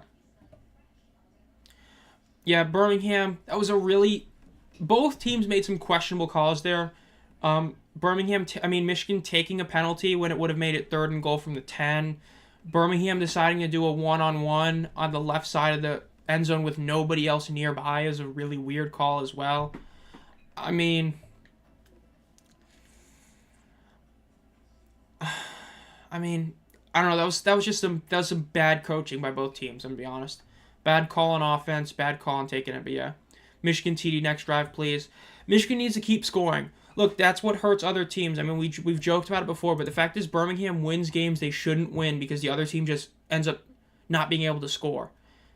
Birmingham, they were able to beat Houston because Houston just couldn't keep scoring. They beat, St. Louis because St. Louis couldn't keep scoring, blah, blah, blah, all that. Yeah, because it's like we were talking about, right? It's not like Birmingham got a 5-yard gain or something. They had an incomplete pass. So if you decline that penalty, it's 3rd and 10 from, 3rd and goal. actually 3rd and 11. Whereas when you take the penalty, you're giving Birmingham an extra play. They're just going to take a deep shot. They're not going to run the ball. So it gets completed, and you end up losing 5 yards in that. That was a very bad decision to not decline that call. But, I mean, they got lucky. They got lucky. That's how I view it. Michigan got lucky there. It was a great play by Gibson, but they easily could have allowed a TD that they shouldn't have allowed because they decided to take that penalty. Everyone is caught up in the playoff moment. Hey, we're getting to a big moment. I mean, that's true. We're at the playoffs. It's just, Michigan needs to keep scoring. They can't have a drive where they don't score. The second they don't score is the second you give Birmingham a shot to go get one TD. And then just like that, game's, tied or insanely close. Birmingham's only down 1 score. TD and a 3-point conversion. That's it. So, they need to do something. Michigan needs to do something this next drive.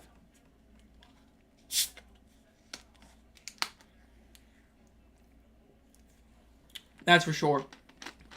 Stallions need to keep scoring, that's true. OPI is, I don't know if I would say that on that play. I think it's, I don't know, I think that may have been a somewhat weak call. I mean, he was still very much in range to get it.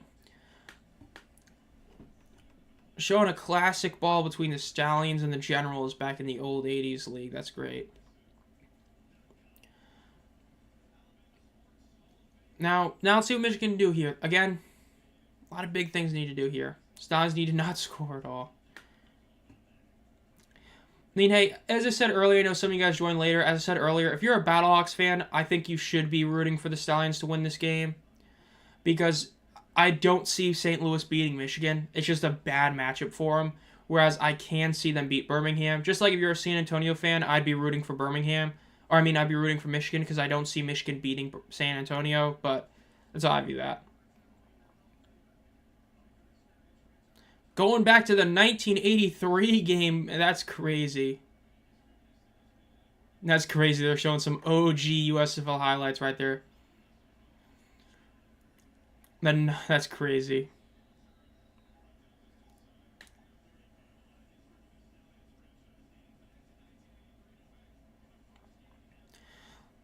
Let's see. 1 man in the backfield with Etling. 1 man out to his left, 2 out to his right. Hands the ball off. Danny, and it's about a 9-yard gain on 1st down. That's a 2nd and 1. Great first play for Michigan right there. Y'all is better than you guys, or you all hot take. I agree. I mean, hey, it's like that joke, you got to save as much time as possible. Hit him with the y'all, gonna instead of going to, that kind of thing. Bring back the 80s nostalgia. True. 1st down after a Nate McCreary run. Michigan is already at the 50-yard line. I mean, this is not good for Birmingham at all. You do not want this if you're a Birmingham fan. Of course, if Birmingham does lose this game, the big question is going to be what if John Chavis does not go down with, the health issue. And I think that's a real question. If he doesn't get, have the health issues, do they end up finishing the season undefeated and win the championship? It's going to be interesting to see. If they lose this game because Michigan puts up a bunch of points, it's going to be a very big question mark about what they could have been if Chavis was there. Another massive 1st down run play. He's still up. Oh my God. 1st down play down to the 25-yard line for Nate McCreary. What a massive run. McCreary breaks 1, 2 tackles, and then gets tackled by a 3rd guy at the 25-yard line. They're in field goal range already. What a play by Michigan. McCreary with an incredible run there. That is really bad for Birmingham.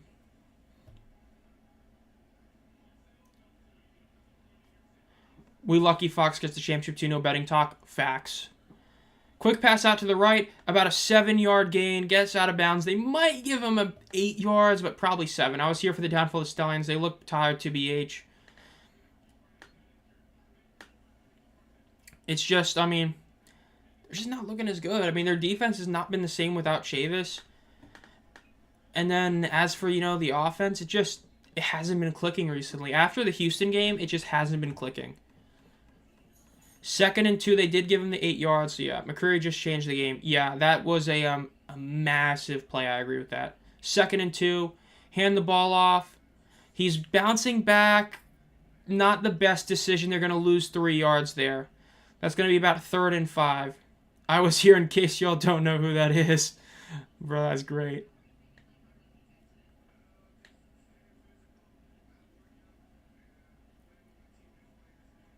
Third and 5 for Michigan now. They could go 10-0 and I'd still be hating. This is a big play for Birmingham. You cannot allow them to get this. You allow them to get this first down, you're going to allow them to get a touchdown. You have to stop them and make them kick a field goal. Let's see. 2 men out left, 2 men out right, 1 man in the backfield with Etling. Etling drops back to pass. He almost gets sacked. Quick pass. Got a lot of pressure on him. Threw a pretty bad pass because of it. It's going to be 4th and 5. They're going to have to kick a field goal. That was a good stop by Birmingham. That was a massive pass rush right there. You force Etling to make a throw that wasn't all that good because he was about to get hit with a massive sack. That was a really solid play by both Etling and Birmingham. Throw the ball basically away for Etling. Don't let him get to a receiver for Birmingham. Now it's going to be another field goal opportunity. Again, it's getting closer and closer for Bates. This is going to be a much closer field goal, so let's see what he does. He's pulling off the revenge game right now. He's pulling off that game to prove all the people that were upset that he got, the UFL away. Kick is up. Kick is good. 15-3. Michigan with the lead. Man, Bates is really putting a hater game up here. He saw people like me saying how he didn't deserve all UFL over Andre Schmidt and was like, watch this. And now look at him. 3 for 3. All decently long field goals. 39, 43, and 53. Really solid. Again, big lead for Michigan. 12-point lead. Again, we've talked about it before. We've seen a lot of teams lose games because they couldn't capitalize on red zone opportunities or touchdown opportunities. And that could end up being what hurts Michigan. We've seen that time and time again. That not getting TDs really does hurt. So let's see. Oh yeah, Michigan is currently in, for sure, control of this game. Everything's just going well for them. They're running the ball well. They're passing the ball well. Their defense is playing great. It's just, he's looking like early 2024 Bates. Amen to that. He really is looking automatic now.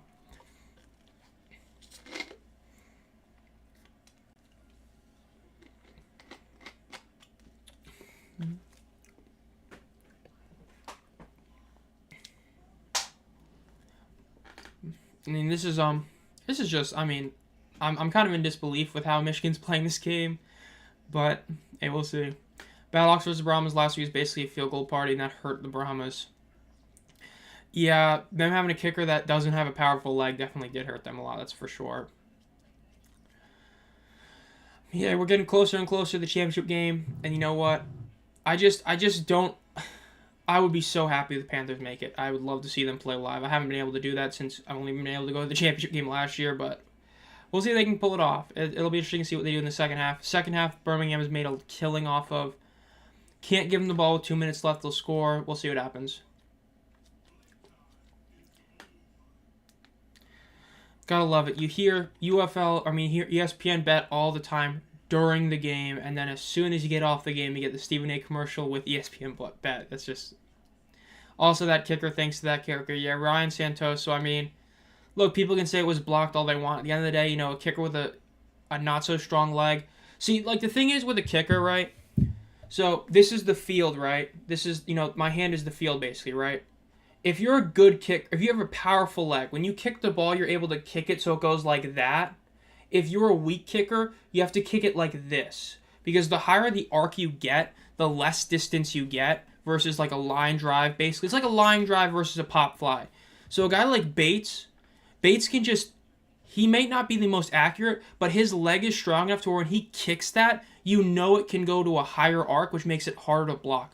Whereas Santoso, because of how not so strong his leg is, no offense, he still can kick a 50-yard field goal. You have to have a powerful leg for that, but comparing to other guys, his kicks are much lower. If you watch that first kick he missed, or that got blocked in that game, it was from here, it was there. It was a super low arc, and because of that, the dude just had to jump and reach up, and then he got the block.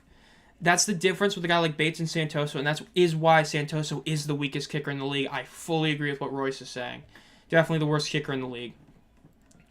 I do think it would have been better for the league to have the game in San Antonio for the Conference Championship and then go to the Battle Dome. I don't know, because if you have the Battle Dome go from 35K to 40K to 55 or 60K, that's insanely good for the league to see the attendance go up and up.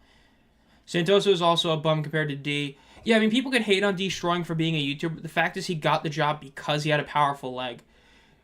destroying, he might not have made it accurately, but he would have kicked it far enough to where it wouldn't have been blocked. I fully believe that. So definitely sucked that he got hurt doing that tackle, but yeah, I mean, if San Antonio loses, it's because of injuries and having to have Santos as your kicker. I mean, I'm just saying, Ramis Ahmed was available. I know he wasn't, having an incredible year. He was good, but just saying, he was out there and you decided to keep Santos, so.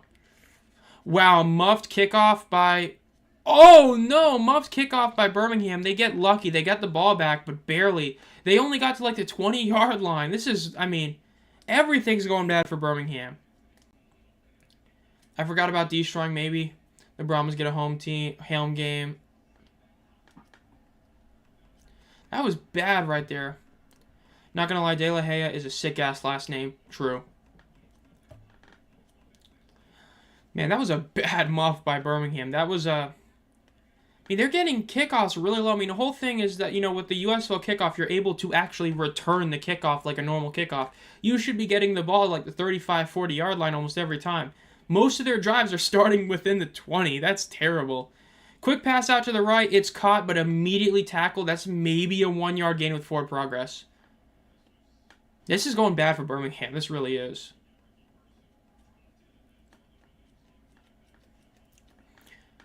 Chris Boswell, the Steelers went out for a while in a recent season for being the last guy to save a score by tackle on a kickoff. You sound like an unbiased fan, no Michigan fan. I mean, it's because I also don't believe that Michigan's going to win this game. I love it. Let me tell you this. If they win, I'm going to be very happy, but I wanted to do this unbiased. I know you were joking about it on, the post, but I am trying to be unbiased with this one. But fumble, and it is going to be recovered by Michigan. Michigan gets the ball back within 20 yards of the end zone, or 25 end zone. That is, Martinez, I am sorry, but you are probably hitting the BENCH on the next drive. I will not be shocked if he is. That was bad. That was really bad. We'll say nope. I'm getting a bit geeked up. I mean, I'm just, with that play especially, like, I don't know, man. I've never seen Michigan play live. I think I'm about to see him play live next week. This is really bad for Birmingham. This is really bad. Like, we saw Nolan do something drastic last year. He started a guy that was off, basically the street a week prior in EJ Perry in week 10. I think you have to put Martinez on the bench. This isn't like a week. He has been playing poorly for 3 straight weeks now. Go to Corral. You have nothing to lose. He's not playing good. Have to put in Corral now at this point, I believe. Quick handoff. Running off to the right. It's going to be at the 10-yard line, about the 8-yard line. They're less than 8 yards away from hitting the end zone again, second down, and they have the ability to get a first down. This is the Eagles' level collapse, lol. Yeah, I'm about to tweet out that Corral needs to be put in next drive.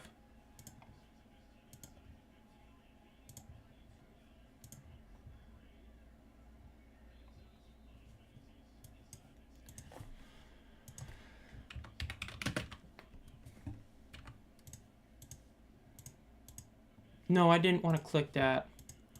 I hate clicking things on accident. Alright, 2nd and 3, quick handoff. And it's about a 1.5 yard gain. It's going to be about 2nd and like 1.5.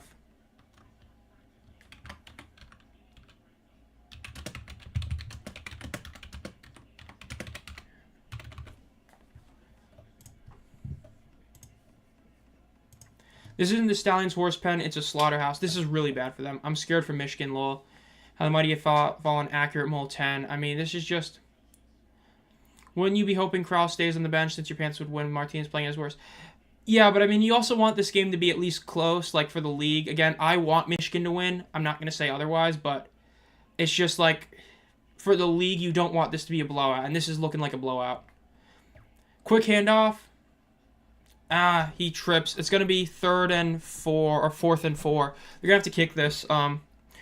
Birmingham gets a massive stop. It's looking more and more like a floating horse heads are going to lose in the playoffs for the first time in the modern era. It is looking like that, but, it's just, their defense is doing enough. Like, let's be clear here. The defense is now doing enough. The fact is that you just stopped Birmingham from getting a really big touchdown.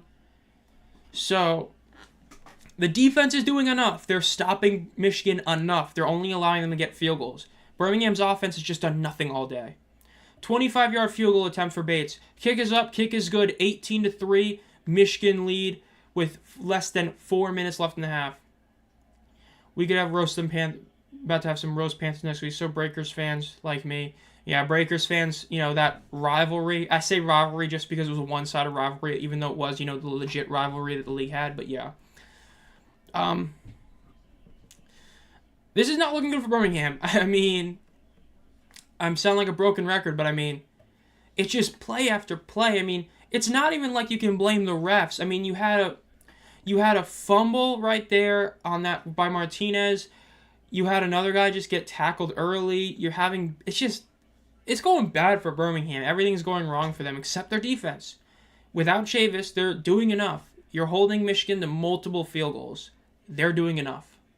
This game easily could already be 30 points Michigan. Easily could. But instead it's 18-3.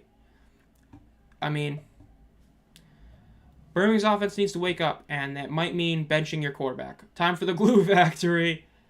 True, but if you're going to trade 3 field goals for 1 field goal all game, you're going to lose. That is true. I mean, Michigan's offense has been being held in check enough by Birmingham's defense for Birmingham to win this game, but if Birmingham's offense is just going to not do anything, come on. I'm off to get some chips when I get back. Maybe Birmingham practice team will be off the field. Lol. Yeah, this is just... Ooh. Well, that's a good start for Birmingham. Michigan just kicked the ball out of bounds.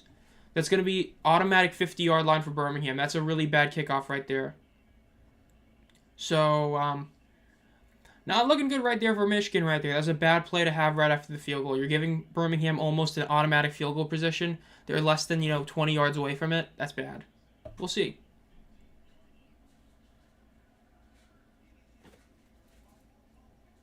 That was bad. I mean, you don't like seeing that. Kickoff out of bounds.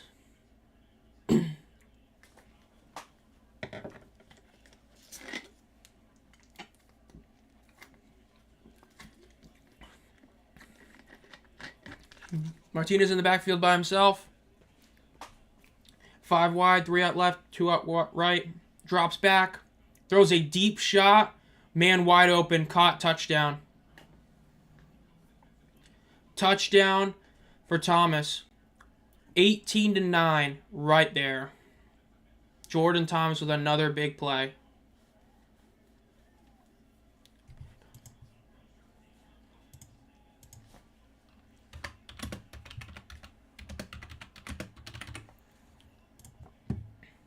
That was a big play. That was a big play for Birmingham right there, and that's again heavily favored by Michigan. Like, this is like that game St. Louis claimed they had against Birmingham. Michigan is making so many mistakes, and it's allowing Birmingham to still be in this game. What the F? Let's go. Never mind. Now he's sounding like a Panthers fan. Dude, what the F? No, I knew it. I threatened leaving the score. Doe started hating too soon. Go for 3. It's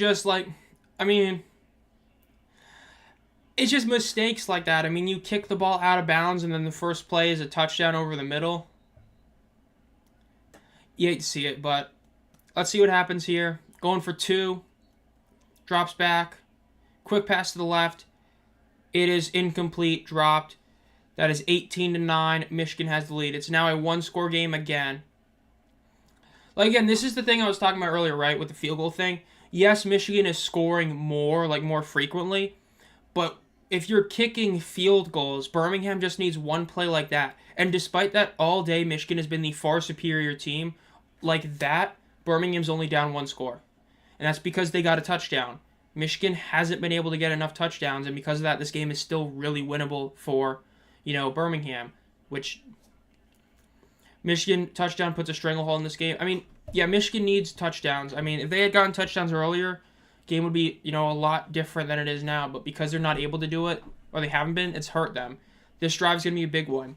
If, honestly, as a Michigan fan, I would rather us kick a field goal that ends the half than us score a TD with a minute and a half left. I'm going to be honest.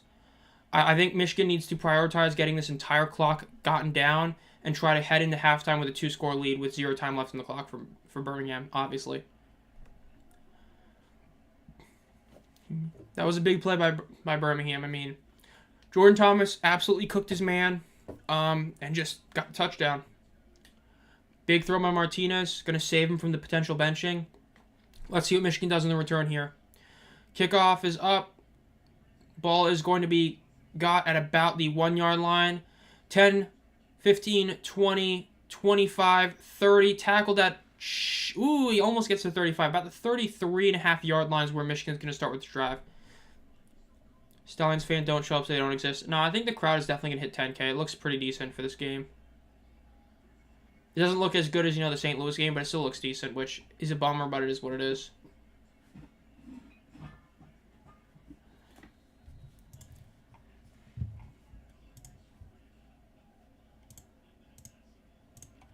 First and 10 for Michigan now.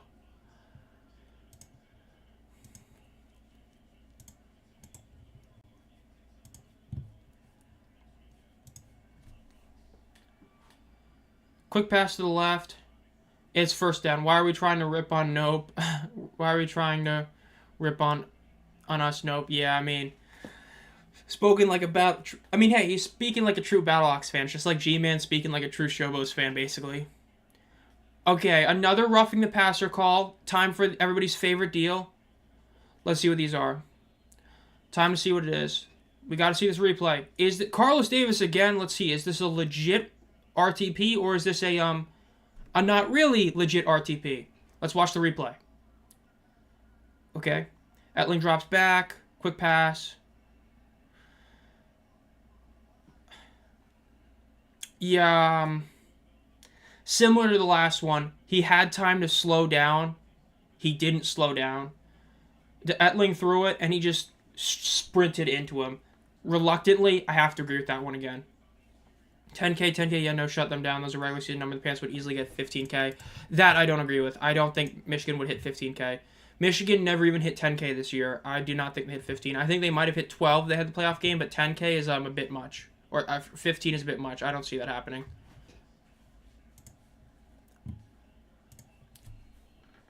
They've been winning too long. True, they've been winning a lot. I mean, they have, heading into this year, let me rephrase that. At this moment, they have 4 career losses in their, modern era, which is just crazy. All right, one man in the backfield with Etling. Drops back, fakes the handoff.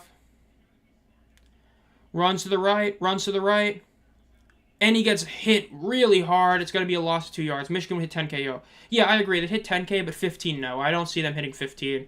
You're not going to jump from 9,400 to 15K like that.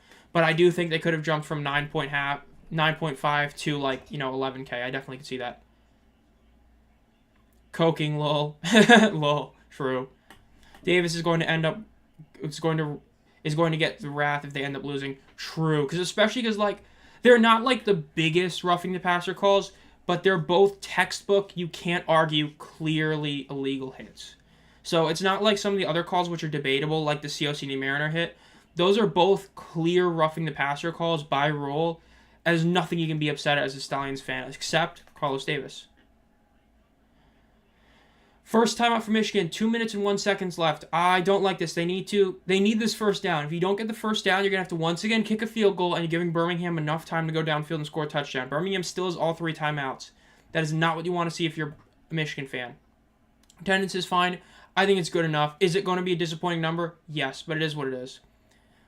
Not really. I mean, Michigan still had the chance to get home field advantage, and they failed. They had to beat Birmingham by 25 points, and they couldn't. So it's not really they got gifted it when you consider the fact that Michigan, didn't actually get it.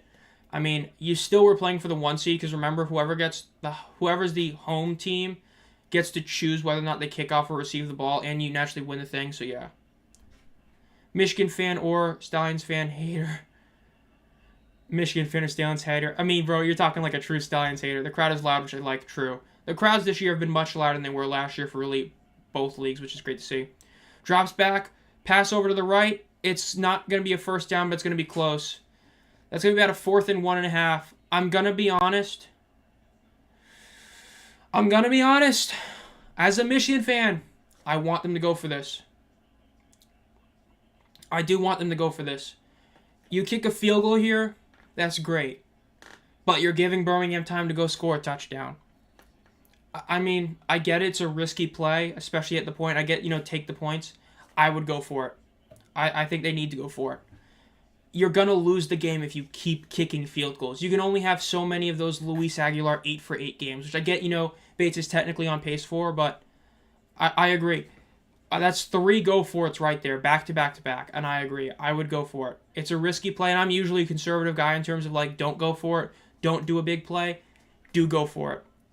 Piped in crowd noise, ain't no way. That's what the USFL did last year. They haven't been doing that this year. The crowds have been loud, especially. Even in Memphis, for the few people that show up, they're loud, and they legit are.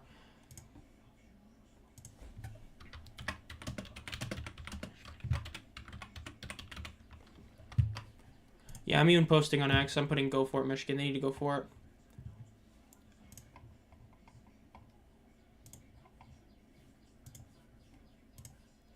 I'm not fond of the Panthers, but they didn't 42-2 us. Oh, that's a great way to view it.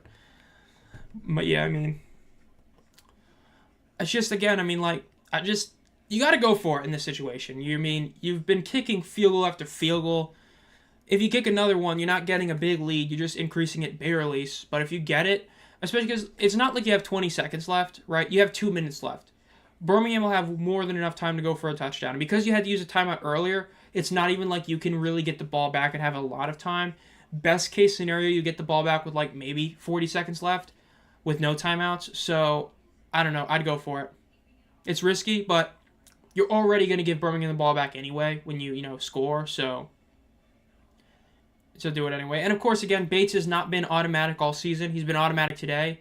But if he misses it, it's, the same as going for it. So, yeah. If Skip Holtz is my father, I'm begging to be put up for adoption. Bruh. Good old Memphis fans. You suffer. You do suffer as a Memphis Showboats fan.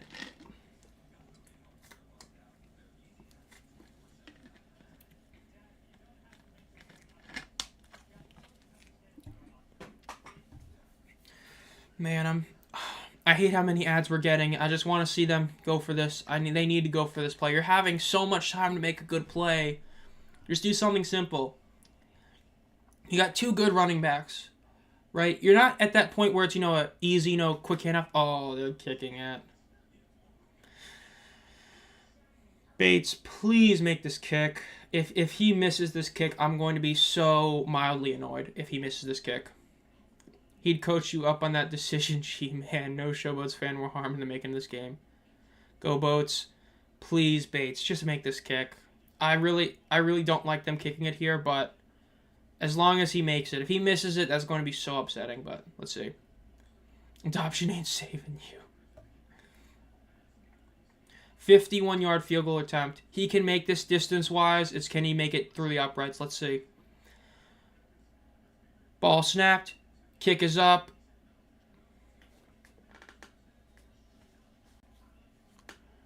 That's why you go for it. Again, I'm sorry. Bates is a 77% field goal kicker. He's not automatic. I mean...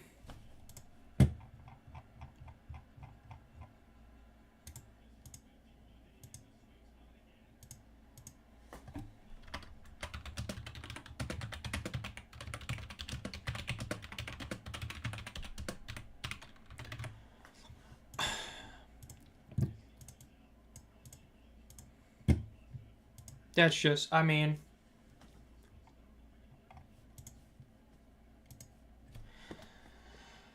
Did feel a little mic'd up at the end of the regular season game was gold. I guess I should have gone for it. Let's go. Bummer missed. I mean, look, I tried to say it during, the all UFL video.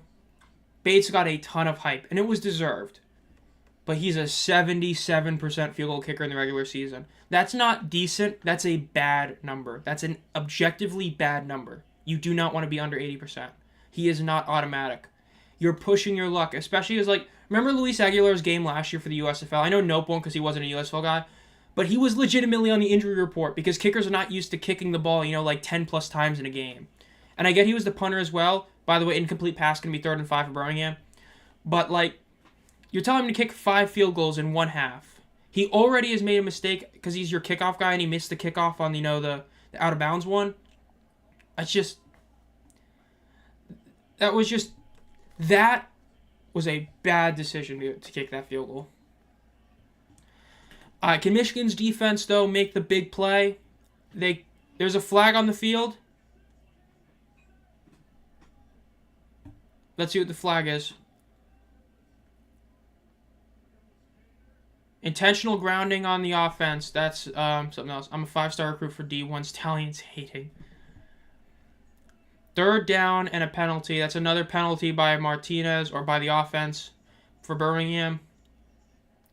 Intentional grounding. That's not good, but give me Conklin all day long kicker. Yeah, Conklin and Schmidt both were basically as automatic as you can get, especially considering that Schmidt did kick that one like 60-yarder. That was a big deal. 3rd and 16 for Birmingham. Michigan's defense is going to make people forget about that poor decision on kicking it there. Conklin, best kicker. Betts kicker. Yeah, Betts kicker, bro. Betts, ESPN Betts?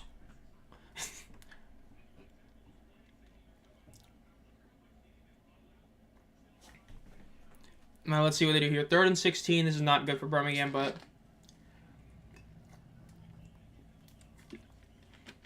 I'm already getting close to this game being more high scoring than the last one, which is hilarious. Their last matchup, their last game they played was 20-19, and we've already got 18-9, so it's hilarious, by the way, that we're that close.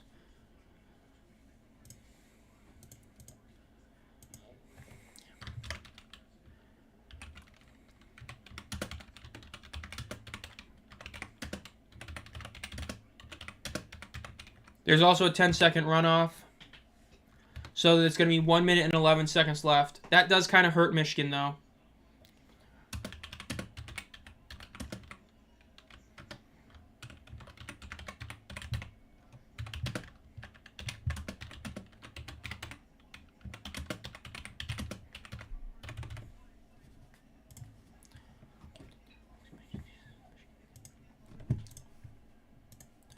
Bro, stop Lamau. I have big fingers, big thumbs. 3rd and 16 for Birmingham with 1 minute and 1 second. They're letting the clock run down, which is smart if you're Birmingham. You don't know for sure if you're going to get it. Don't want to give Michigan too much time. Deep shot to the right. Incomplete. Looks like it's going to be defensive pass interference.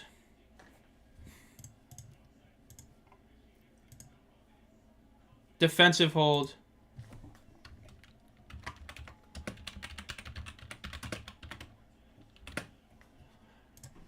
Defensive hold, that's bad.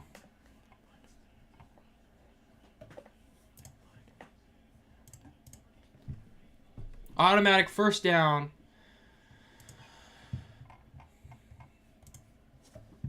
I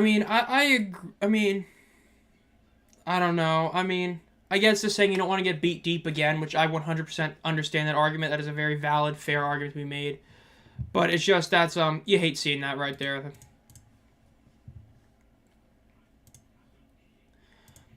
Now, I guess in hindsight, that makes, the time that Birmingham took off the clock look better because now they have less time to do something. Martinez is dancing around the pocket, throws a deep shot out of the right side. Incomplete naturally, threw it out of bounds, 2nd and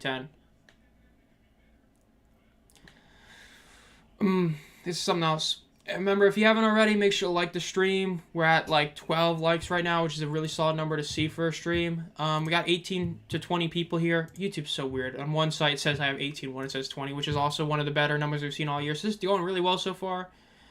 But and if if you haven't already, make sure to subscribe to the channel if you're new here. But let's hear. We got 18 to 9. Let's see what happens. Drops back to pass. Quick pass over the middle. It is caught for a 1st down. Down at about the 36. Ball is loose. It's still up for grabs. Looks like it's going to be gotten by Birmingham. I don't know if that's going to stand as a fumble, though, to be fair. It's close. At least when I saw that first, I did not think that was a fumble, but we'll see. Be interesting to see how that works. I'm going to show the replay. It was close. I think that's down by contact, though. I don't know for sure, though. I need to see a slow-mo replay. All right, this will tell us. Yeah, that's down by contact.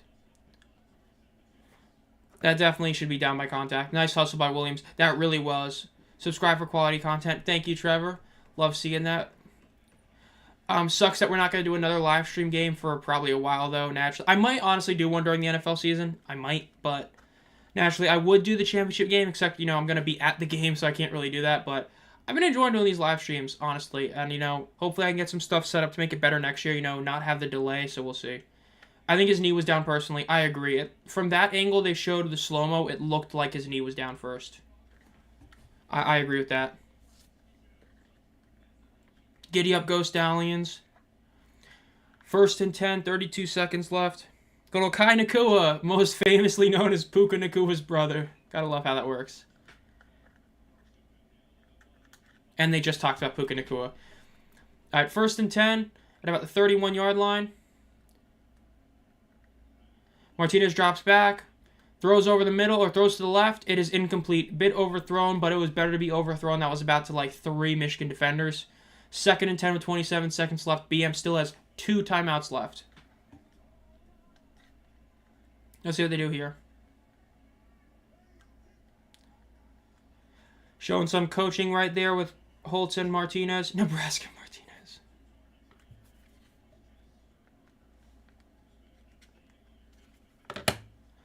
Second and 10 here. Birmingham's in field goal range. They can make this, back to be... I mean, it still is a one-score game, but they can make it to being just a touchdown game instead of a touchdown and a 3-point conversion. So we'll see. Drops back. Going up. He's running for about a 5-yard gain. It's a very weird call. They're going to have to call timeout here. Yep. Timeout is called. 1 timeout left. 20 seconds left at 3rd down. Honestly, I wouldn't be too shocked with really any play call here. I could see them do a run play to make it safe. I could see them going for the 1st down. I could see them doing a touchdown end zone shot. It's a matter of, do they want to fully run at the clock, or do they just want to kind of, give Michigan the ball back with 10 seconds left? It'll be interesting to see how that works, but it is what it is. Showing Game 2 of the NBA Finals tomorrow at 8 p.m. I can't wait to be upset watching the Mavericks lose to the Celtics again. I hope I'm wrong, but I don't feel like that. I feel like Dallas is going to screw me. Take some vids at the game to show us your point of view. I will. I remember doing that. I only did a couple last year, but I definitely will do a few more. Do one of the end celebration, do a couple during the game. I definitely will do some more of those instead of last year, which I think I had 3. I had the 2 pictures I took with Simmons and Boogie. Definitely going to try to do more of that, especially since I'm still at decent seats. Not as good as I had last year, of course, but still great seats, so hopefully I will, but we'll see. I hope the Celtics get crushed. Same, but I just doubt it, but I hope so. Martinez by himself in the backfield. Drops back. Goes for the end zone shot. Almost caught for a crazy touchdown. Instead, it's going to be incomplete. 4th and 4. Birmingham will have to kick a field goal. Still not bad. This is still definitely not bad for Birmingham right here. They still get the field goal. They were benefited from that holding call that Michigan had. Then the Michigan defense. I mean, Michigan, that's a 6-point swing. You went from making a field goal to missing the field goal and allowing one. Kadarius Toney. Oh, no. So, yeah. It is what it is, though. But let's see if they can make the field goal. Let's see if Chris Blewett can get it. You remember Blewett, was playing early in the season, got hurt, then returned late. Let's see if he kicks it. It's up, and it looks like it'll be good. Down the middle, it is good. That is making it 18-12. Birmingham is only down by 6 points. Again, and now Birmingham is actually in the lead in total yardage at 170 to Michigan's 153. But the 96 penalty yards have been hurting them a lot. And the fact that they've fumbled 3 times, granted they only lost 1, but still. It's just, not getting those touchdowns might haunt Michigan, like I was saying earlier. You needed to get as many touchdowns as you can against Birmingham. Getting field goals is what makes teams lose. That's why DC lost to them. They could only get field goals in the end. So, it's not looking too good for Michigan at this exact moment. Especially since Birmingham gets the ball at the half.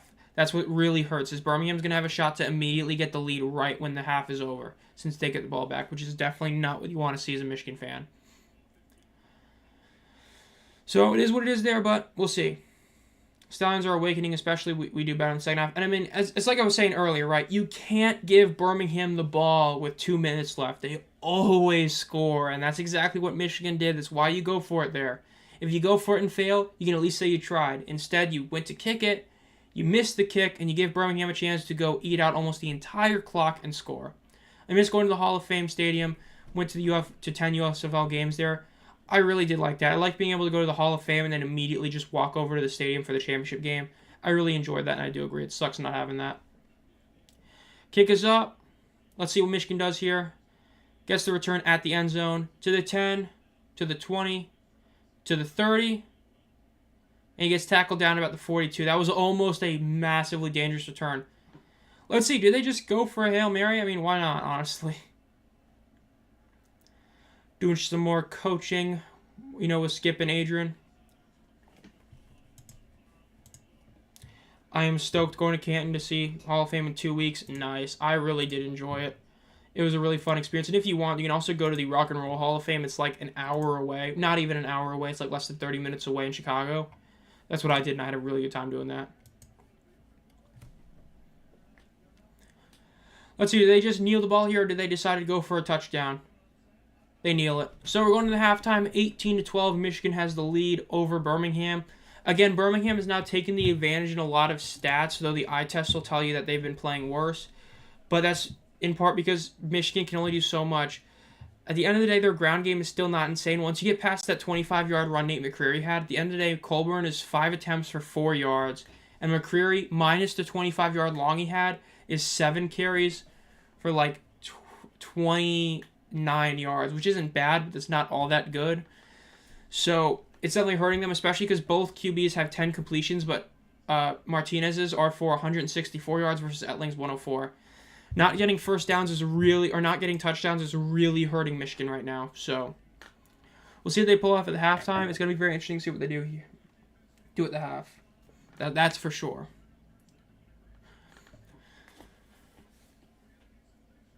How is Birmingham only 6 points behind here? It's just kicking field goals. I mean, it's just, if you keep kicking field goals when you need touchdowns, you just kind of screw yourselves over. I mean, we've seen that happen time and time again this season. The game against DC, we saw that, other games with Houston against San Antonio was a fantastic example. Houston far outplayed San Antonio, but Houston only could kick field goals in the end. That's what screwed them over. So because of that, you just get a couple good drives from Birmingham, literally a big play and then one good drive, and you're right in the thick of it because Michigan's had to kick 4 field goals. If you kick 4 field goals, let's be real, one of them was a really far kick. Well, 2 of them technically, but you had 2 pretty short ones. That's at least 6 points you left on the board for the 2 short field goals. Then you missed one of your long field goals. That's 9 points on the board you left. And your potential to get at least, 1-point conversion. You're leaving over like 12 points on the board when you just, don't get touchdowns. So it's a big deal for them. Mike Nolan is like if Republican was a coaching style. Taking a penalty, not realizing that it's better to, decline it, definitely. The decision to kick it when you easily should have gone for it. It's just, like, some of it is just common sense that head coaches, don't want to ever admit or stuff. Birmingham has made a killing off the 2-minute drill all season. Why kick the ball when you're just going to guarantee Birmingham gets the ball back anyway? Instead, go for it. If you make it, you can get the clock killed down even more. Then even if you still have to kick a field goal, you at least make a kick shorter. Instead, you just kind of waste it. Definitely a poor decision overall. So I think that's a fair way to say it, honestly.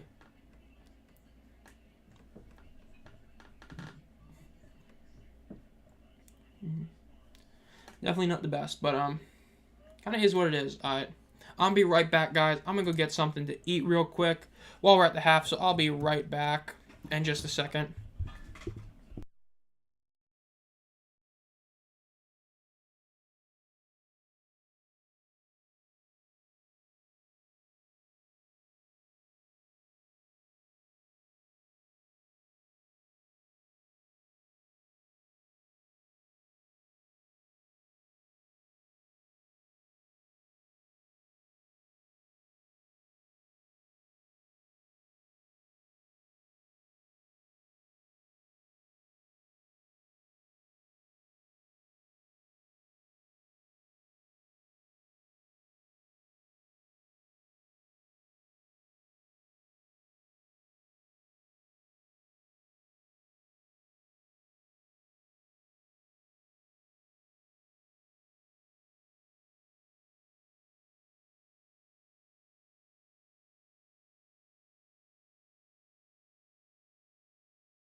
I am back. There we go. Good. The camera didn't die this time like it did last time.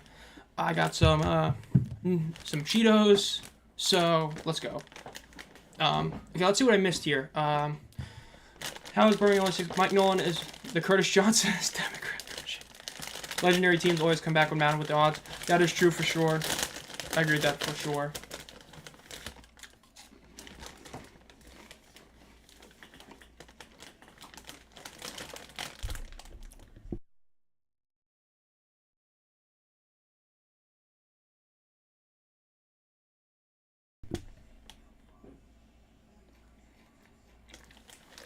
Good game. It really has been a good game. Like, I know some things are really aggravating, some of the penalties that have been called and all that.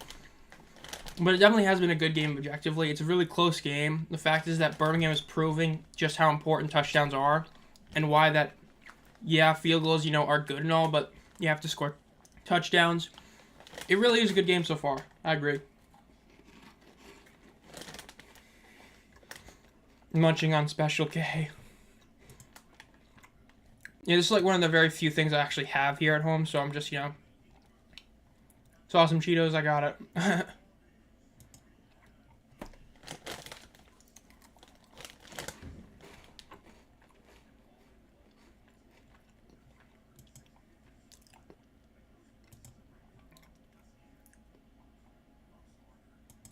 We're seeing this commercial again about the college football playoff expansion.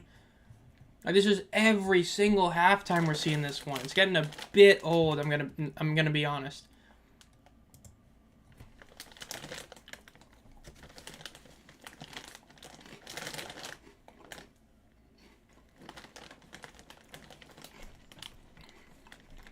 Good old college football playoffs being expanded. Basically just a way to guarantee teams like Alabama make it every year. Gotta love it.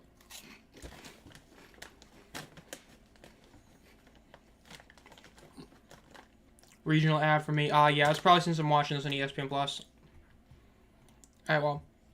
While we're on break, let's see who is winning the Memorial Classic. I'd assume Scotty's still in the lead, but let's see.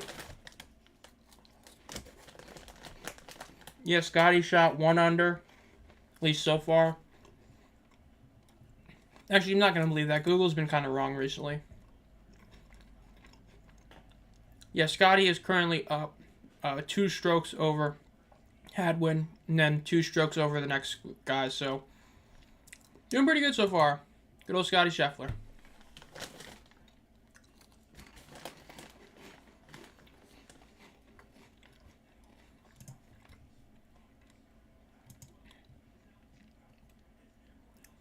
Man, it really is crazy to think how close this game is still.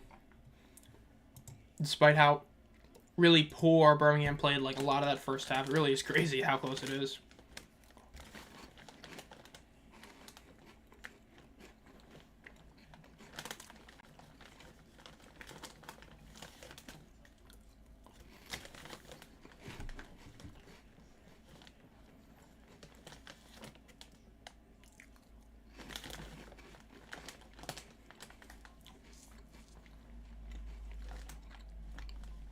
NBA should create a tournament special every year of 10-minute one-on-ones. Yeah, I mean, especially with how many people talk about, being skilled and all that in the NBA, I definitely wouldn't be against that.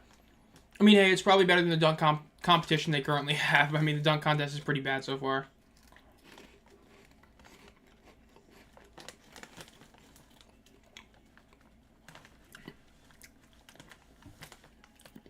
Yeah, those penalties really did hurt him early on. Yeah, they're still in it, which is crazy.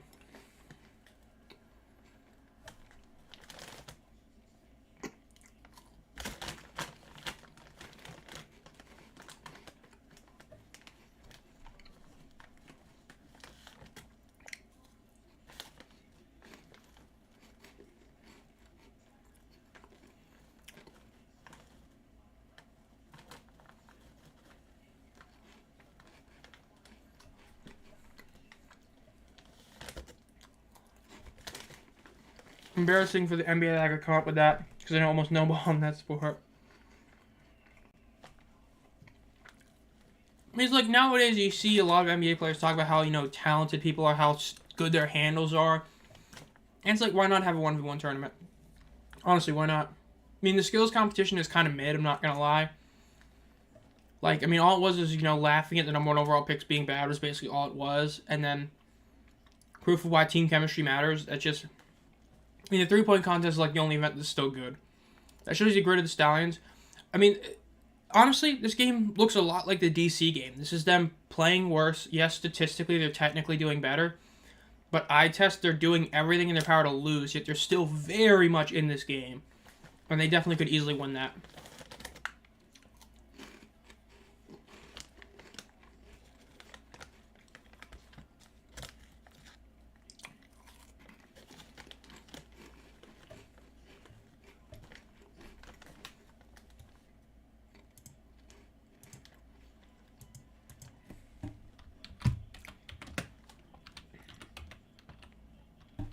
You know what? Let's ask this question again.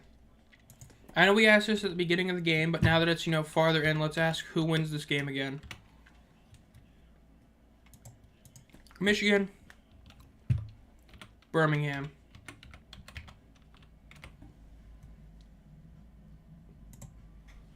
There we go. Let's post that out there. Getting close to the end of the half, about like probably 2 minutes away, which is good. We're getting finally back into the game. So yeah.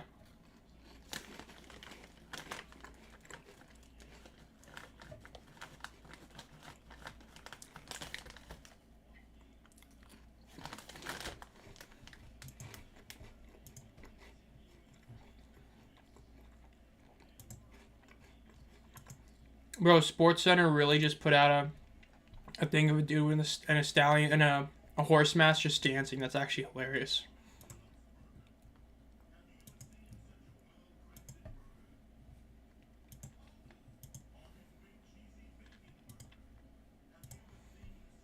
Alright, so far we got 7 out of 7 people. Got most people voting for Birmingham. So make sure to vote in that poll who wins this game now. Now that we're at the halftime, who do you think ends up pulling off the W?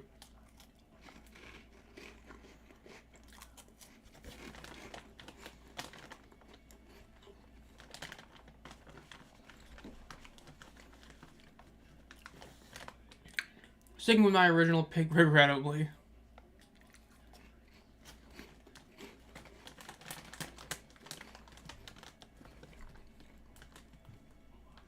I saw Rams-Cowboy game at St. Louis Stadium. Very nice stadium. Cowboys won last-second field goal. This game very well could come down to last-second field goal. I mean, it's very similar to last week. One team's playing much better. The other team's still holding on. We'll see.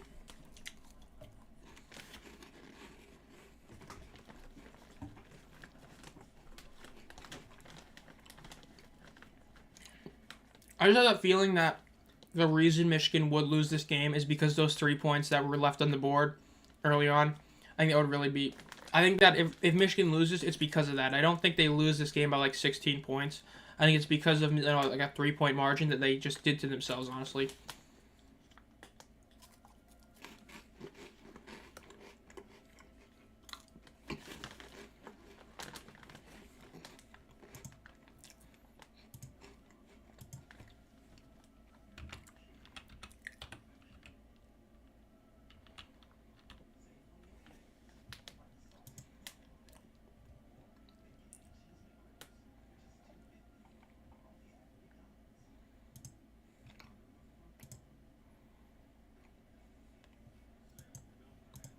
Oh, was it Belmont Steaks today? That's not good.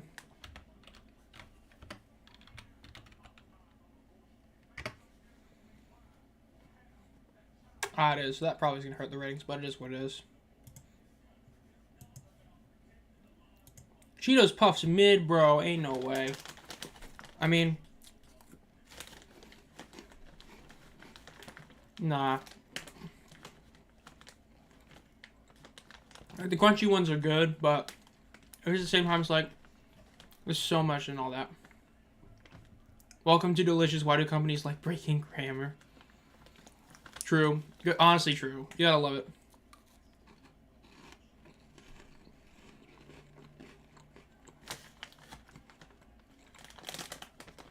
There's other people talking about OG Cheetos. I think they're good.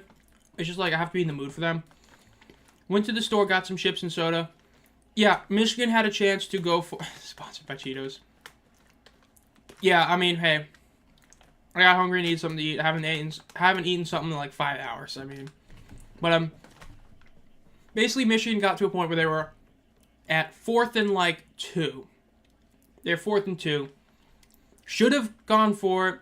Instead, they kicked it. They missed the kick, and then Birmingham immediately goes downfield and scores a touchdown to end the half. So they're only down 6. Bad decisions by Michigan, really hurting, including a bad penalty that gave the Birmingham a free first down and a really long and third. So Birmingham's only down by 6, and they get the ball at halftime. So big product placement.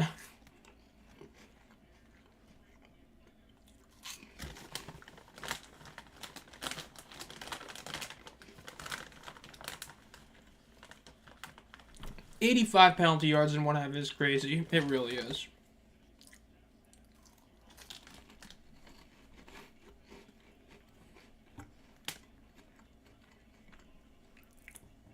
Half is starting. Let's see.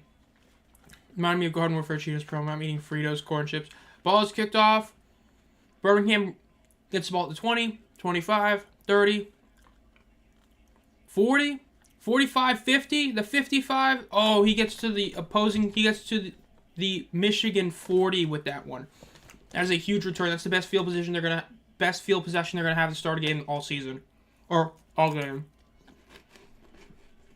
That was a massive return by Kane. While he hasn't done much receiving, this is the type of stuff that made Deon Kane a legend last year.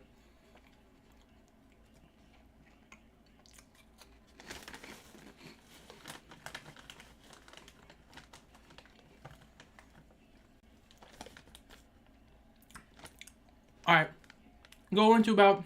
No, they put him at about the 43.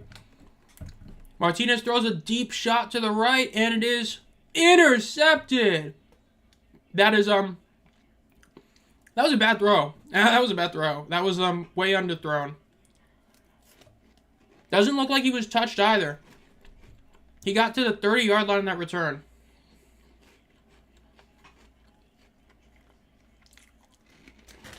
And Michigan, just like that, gets the ball back. Just like that.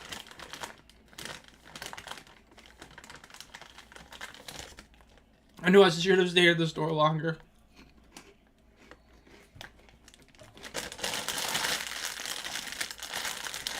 They're reviewing this to as touchdown. I assume he probably was. Most of the time they are touchdown, but we'll see.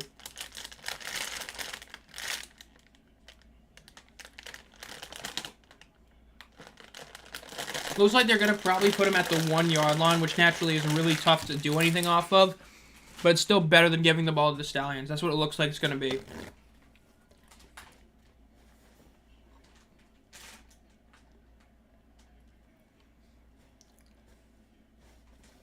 Yep, it's going to be brought back, but it's still going to be an interception for Michigan, which is still huge.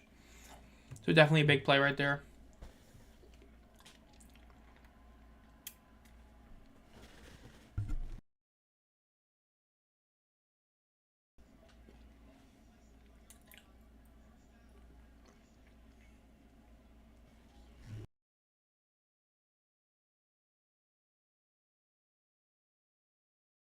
Play our offense. That's not good what you want to hear right there.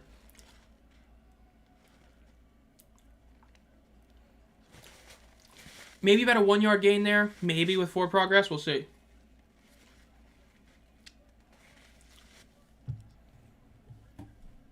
No, I just went to go clean my hands real quick. I miss you so. Yeah, Holtz is not happy with Martinez, and I'm not against it. That was a bad decision by Martinez. Breakers, DB, Adonis, yeah. Another one of those great Breakers players. Let's see, 2nd and 8 for Michigan. Pass out to the left. Ooh, dodges the tackle. That's going to be a first down and more. That's going to be Marcus Sims with another big play. It's almost to the 20-yard line. That's a great play right there for them. Big play for Michigan. Get out of that terrible situation of, where you are. That's bad for Birmingham, though.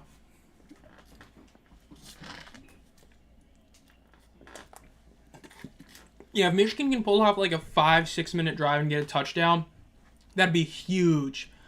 I mean, you eat up a ton of clock and get 6 points, potentially more. That'd be a big deal. Etling with one man in the backfield with him. Drops back. Throws it to the left. It is caught open, wide open at the end. And it's first down.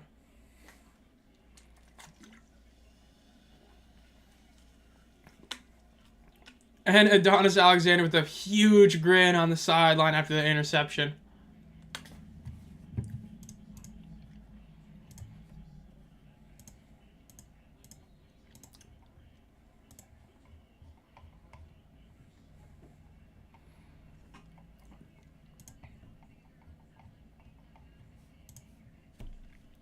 So good to see Sims back. Oh, man, Sims being back is huge. All right, well, now let's close the poll. People still voted Birmingham. Bet some people want to change their mind now, but is what it is. Devin Gray, remember this time with the Stars? He was a really solid receiver there. Just got overshadowed by Corey Coleman.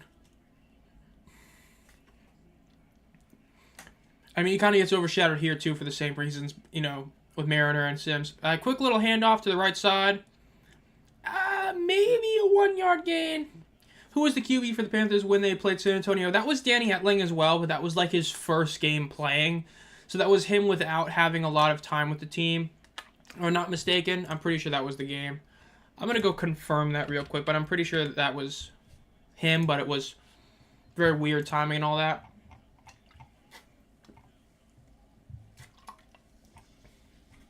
Week 4.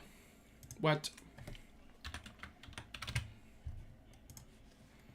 All right, 3rd and 6 by himself in the backfield. Quick pass. That's going to be a first down. Oh, no, he gets a nice tackle by Birmingham's defense. That was a huge play by them. That's going to be about a yard short. That was a huge play by the defense right there. That looked like an almost guaranteed first down, and they were able to stop him.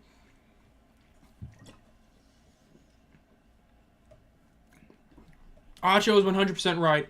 If he had immediately gone upfield, that he would have gotten that, but instead he didn't. Oh, yeah, so E.J. Perry played in it and then got hurt, and Etling came in that game. That was the game where he got hurt and just went to check on it. World-class voice crack right there. Go for it. Let's go, Stallions. How many sodas are you going to drink those games? I mean, hey, this is only my second one.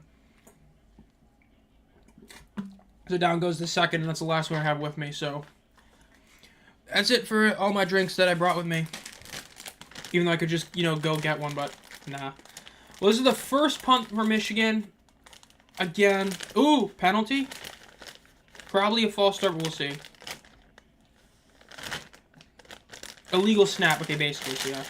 Yeah, I just looked it up. I knew it was something weird because I know San Antonio fans kind of... when they started, that was with the issues with the injury to E.J. Perry, so it's not the same game. They're to play again, but still. All right, 4th and 6. I mean, it is what it is. Let's see. And they fake it. They fake it. Oh, man. Dude, Michigan's done this. This is like their 3rd time doing it. How do... I mean... How do you not prepare for that? Michigan's done this all year. You're the only team in the league that just... I mean, it's not like one time. They do this like every 2 weeks. They just got on a fake field goal. I mean, a fake punt. They've done this. This is like their 3rd or 4th time doing it. How do you not game plan for that? How do you not game plan for that if you're Birmingham? They do this every 2 weeks. I mean, I'm excited as a Panthers fan, but I'm upset as a football fan. That is horrid coaching. That is horrid special teams coaching by Birmingham. This is the one team that does it every 2 weeks. And it's a fumble that immediately goes to Birmingham. Like clockwork. Like clockwork. And Birmingham immediately gets the ball back off a fumble. Dude, what is this game? That is actually crazy.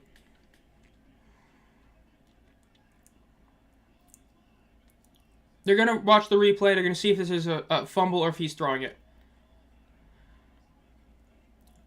Let's see. They're throwing it from the side. Showing it from the side. Looks like they're going to take it off. It looks like they're going to call this a throw.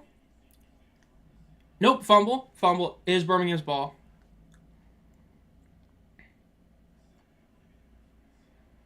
I mean, with all of that just now. I mean, starting it back, that was poor coaching by Birmingham. Their special teams coordinator, terrible job by that. You're playing Michigan. Michigan does this all the time. You should never allow a fake punt like that, especially in the playoffs. Their first punt of the game, you think they're going to punt it? You know, that's San Antonio and they do that to you, you get beat. If St. Louis does that to you, you get beat. You can't let a team that's done it like 3 times do it to you. Now, as for the next point, ain't no way the first play is a fumble that goes to Birmingham. That's just hilarious. I mean, you can't write a better... this is the type of thing that makes people go, this is why the UFL isn't scripted, because you can't write that script. You just can't. I legit have almost no words for how that happened. That's just, oh my god. That is... it's crazy. One side is like, oh man, and the other side is like, oh man, back-to-back plays. Dude, watch this be an interception. Watch this be another interception. AI wrote the script. Piff them out. Dude, watch this be another interception. That'd be hilarious. That really would. I mean, this is just... 3-point conversion, 4th and 12 fails off sequence. Oh my god, it's been a very entertaining game. This has been. I hate to say it, I don't think tomorrow's game is going to live up to this one. This is going good. This is the game right here. I mean... this is something else. This really is a crazy game. This. Oh my god. This really is. I mean, you fake a 4th down, you fake a punt, you get it, and the next play is a fumble recovered by the opposing team. That's just great. That's just hilarious. I mean, come on. That really is. I mean, again, it would be so funny if the very next play we see is like a fumble or an interception by Martinez. That would just be hilarious. And that wouldn't even be that shocking. Because, I mean, that's basically been this whole game anyway, so we'll see.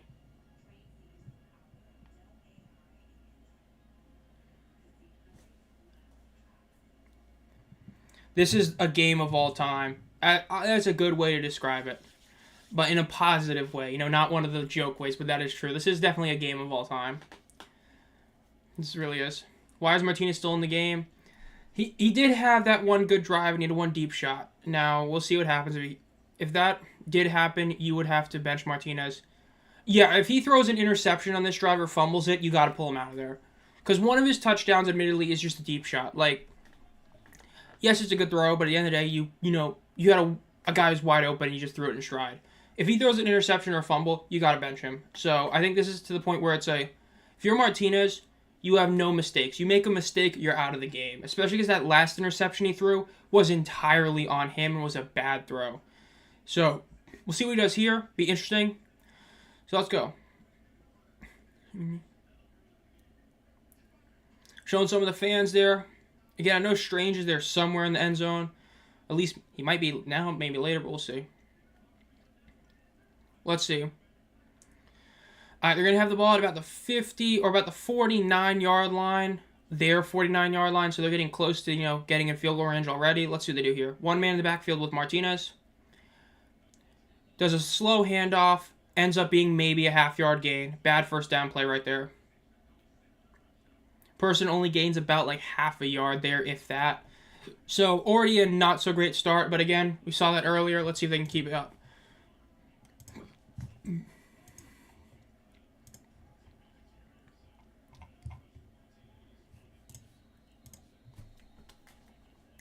If they didn't, it'd be bad coaching. The Brahms keeping Dormade so many games when anyone else would be better. Yeah, especially with Kevin Hogan having that one. He didn't play insane, but Hogan came in immediately, looked much better. And the fact they didn't keep him as a starter was crazy. But yeah, if Martinez makes one more mistake, I would bench him. And he dodges a sack to get tackled later. Almost a fumble, but not really. That's going to be about a 3 or 4 yard gain. It's going to be about 3rd and 5, 3rd and 6. But yeah, I agree with Trevor. If he makes one more mistake, you have to bench him. If he makes a fumble or something, he's done. They're looking at this for a fumble. I don't think this will be a fumble, but we'll see.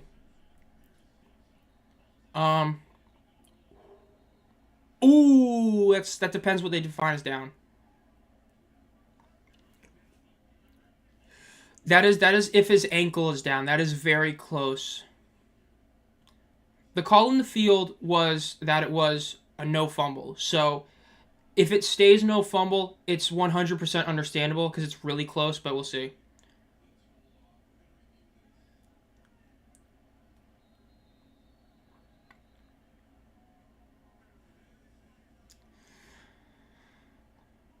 Oh, this is close.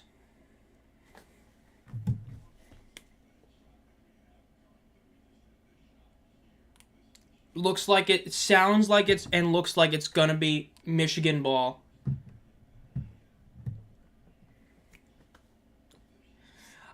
As I said, I don't think Martinez should be in next drive. I get it was a great strip, but that's another turnover that Martinez just got you. So, that's a fumble. I would personally go and bench Martinez. I would.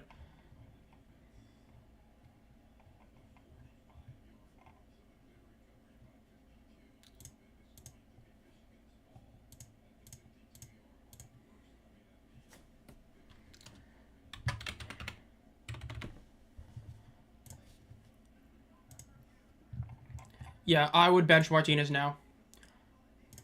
That is, I would bench Martinez after that. I get it. It's, it was a great defensive play. But at the same token, right, you went, you got tackled to go down. I just sounds bad. Referee might be giving you a run for your money with his voice cracked. Who buttered the ball at halftime? 18-12 Michigan. Still is the lead, 8 minutes left. And that, again, I mean, it's you can't write a better script. Interception on the first drive, then a fake punt, then an immediate turnover, then another turnover 2 plays later. I mean, that you just, this is a game of all time.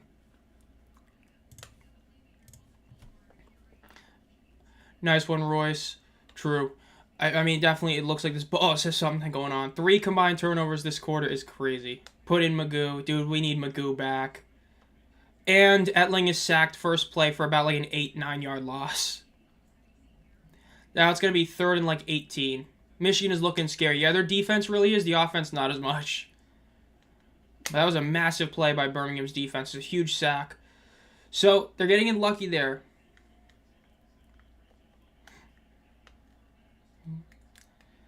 I mean, look at that. Etling just immediately is getting hit. That's just... If they don't move the ball and have to punt, then I wrote this script. 3rd and 18. This is a big play. Let's see. Does Birmingham get a penalty? You've earned this... Whoa. Thank you, G-Man, for the 10 gifted. We have not received a single gift ever on the channel. Just the 1 membership. That is... Thank you, G-Man. I love seeing that. I mean, let's celebrate their 3rd super on a live stream. That's your 3rd ever? Because, I mean, I don't know how this works, but this is 3rd super on a live stream ever. That's crazy. I've not gotten a super or any of those chat things, so thank you, G-Man, for that. Definitely going to help out trying to get this setup as, better. As we talked about, went from... The setup used to be a pretty poor laptop to PC. Got, the RGB lights... and all that. And you know what, next year, as we talked about, I'm going to try and get a legit TV to be put next here so I can actually watch the games quicker, but thank you, G-Man. Take him out, says Tay. Agreed. G-Man will give you another 10 if say, score! Like that dude in South American soccer, he's evolved. Magoo doesn't play for the Stallions anymore. I mean, I think you do got to put in Corral, honestly. I do think this. And yeah, thank you, G-Man, for making all the... You've earned this, making all the amazing content all season long. I will say, I'm doing a better job than I did the last 2 years. I've already got 2 videos fully made to where I can post it today if I wanted to for the off season. I've gotten 2 others that I've started making, and I've got plans for videos. I'm trying to make it to where, unlike last year, where it was like I was getting 1 video out every like 5 days, I'm going to try to make it to where I'm making that maybe 4. But also, last year I would struggle to get videos out on time. But this year, that ain't happening. I'm making sure the off-season content is good. So, gonna be good for that. We still got another week, so we'll see. Be funny if Corral turned the ball over. Tech with Corral, put in Smith. That would be hilarious to see. Magoo doesn't even play QB anymore, dude. Don't say that. We hate seeing that. I mean, that's true, but we hate seeing that.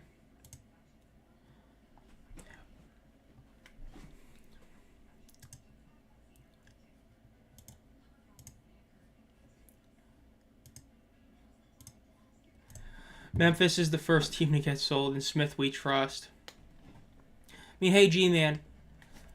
Birmingham's not looking too good. I mean, we'll see what they do this next drive, but I mean, your season ended really well. You finally got, the Memphis to get that big W in Week 10. I mean, things are looking up for you as a Showblitz fan. And then, hey, the Chiefs play in just a couple of weeks, or not a couple of weeks, a couple months. Know that all their players are going to jail, but still looking good. Stallions need to stick with Martinez is the main reason they're here. That is fair. That is a good argument for that, Chris. It's just, it's hard seeing a guy who's just getting turnover after turnover, and they're bad turnovers. Like, the fumble, not really, but the interception was really bad. It's just, naturally, I'm speaking this like a Panthers fan who saw last year the insane risk Nolan did by putting in E.J. Perry in Week 10. That's how I view it. Yeah, I like Smith better, but he's the old man of the group. Hey, I mean, Ben DiNucci was talking about buying one of the teams. Could be interesting. The NFL prison team will be stacked. Memphis is all but guaranteed to become FedEx property. Cooked pony. Up to 26 concurrent viewers. I think that's actually matching what we did in the Battlehawks Defenders game. That's crazy. UFC 303. Okay, press X to doubt that happens, but we'll see. I mean, only need half a game out of Smith. I think he can do it. I understand that, but he's too explosive. Yeah, his ground game is definitely the huge point. That is a very valid point. And, of course, we saw that one big deep throw he had to Jordan Thomas was huge. And we'll see. I wonder how many practice reps Corral's getting. True. We'll see. It'll be close. Be interesting to see exactly what they do. I don't expect him to put in Corral, but I do think that there's an argument to be made, but we'll see. Up to 200 views on the stream, 25 concurrent viewers. Love to see that. Definitely a really solid stream. This is a fun game. I mean, I'm glad we actually got a good game and not a blowout. Probably going with the second string, like third in the early MVP voting. Quick handoff to the left. About a 2-yard gain. Going to be at the 20-yard line after that one. And there's a late flag. Let's see what it is. The ball's a goddamn hot potato right now, dude. Facts. That is for sure. Let's see what this is going to be. Defensive penalty. Illegal block below the waist. Bro, McMillan's reaction was great. He just went... That was great. Nate Brooks again. That is going to be a 10. I did not hear all that, but it's going to be a decent penalty. That's not good. Well, there's Matt Corral. We're just talking to him on the sideline. That or the ball is a greased pig what? Cooked panther meat. A defensive penalty? I know. Bench Nate Brooks. Maybe. He was great, but that was bad. Does either offense want to win this game? State of the Stallions just posted that on Twitter. Facts.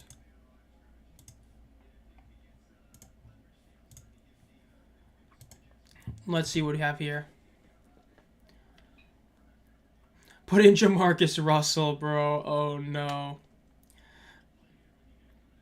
2nd and 8 here for Birmingham. I'll see what they do here. I mean... This quarter's been crazy. I mean, we were talking about how this game's probably easily going to score more points than last week's game, and if this quarter keeps going the way it is, that will not happen. Put in Ryan Leaf. Bro, we should get Josh Rosen in there. Get those type of guys. Love to see it. Quick pass over the middle. Almost intercepted. Almost caught. Incomplete. Okay. I just got to say here right now, if you called that penalty on the dude who hit Cioce Mariner early in the game, I would call that a penalty. I'm just saying. I mean, you got to be fair here. I get it wasn't helmet to helmet, but it was still a defenseless receiver. I mean, that was, I don't know. I think that if you called that penalty on Cioce Mariner, the guy that hit Cioce earlier in the game, I think that one you gotta. I'm just saying. I mean, both were the same. They're in the motion. They just happened to hit him differently. I don't know why that's different. Just saying. 3rd and 8. Martinez drops back to pass. He's moving, and he gets sacked. His own linemen get in the way of him. He got stuck behind one of his linemen who was blocking, and he gets sacked for a 4th down. Rosen sucked. Can't believe my Cardinals drafted him back in the day. Hey, but at least he got rid of him quick. I mean, all of 1 year you had to deal with that. I mean, he basically just kind of punted 1 year, but yeah, I mean, Josh Rosen, the 9 mistakes ahead of me guy. That was hilarious. That's one of the worst age sound bites of all time. Let's go. This is definitely going good for Michigan's defense. That was another big play on Michigan's defense. Martinez just got stuck there. I mean, he kind of couldn't really move anywhere. Just not great. Let's see what the Stallions do with this punt. Are they going to punt it? They do punt it. They don't fake the punt. Where does Michigan get it? Michigan's going to get it at the 34, 35, 43-ish yard line in forward progress. Let's see if they can pull something off. Again, Michigan needs to finally score. I mean, they haven't put up points in a while, so let's see if they can finally do it.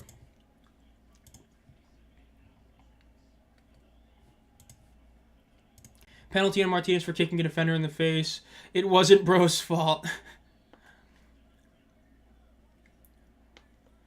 Father-in-law, Michigan OC. Oh, they're showing it. Wow, Pat Burns, his father-in-law. Wow, that's actually pretty cool. It's like they always say. It's always such a small world. Pat Burns, part of the 2003 Stanley Cup champion team. That's crazy. All right, 1st and 10. A little bit of motion. Fakes the handoff. Passes over the middle. Wow, bad throw. Bad throw. Intercepted. Stallions get the interception. 50-yard line. Out of bounds. That was a bad throw by Etling. That was an overthrown ball. Again, another overthrown pass we've seen today. Overthrown right to the Stallions' hands. Intercepted. Another turnover. I mean, another turnover.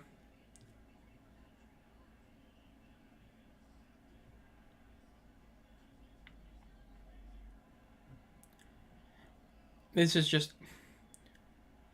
Yeah, it was a throw. I mean, okay, let's see. Big plays to stop me personally. Zomb for QB.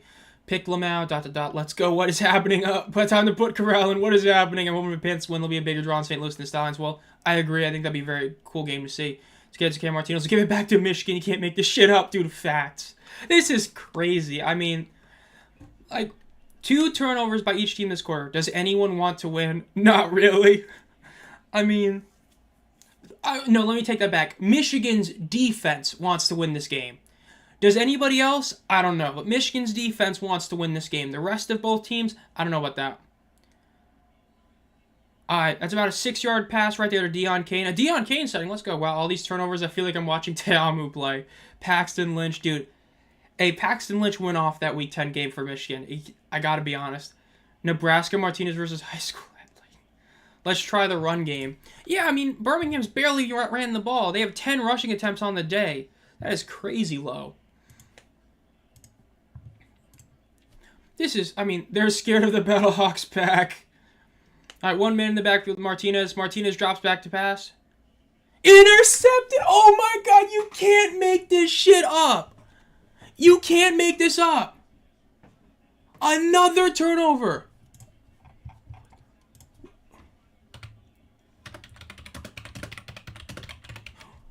What is this? Bro.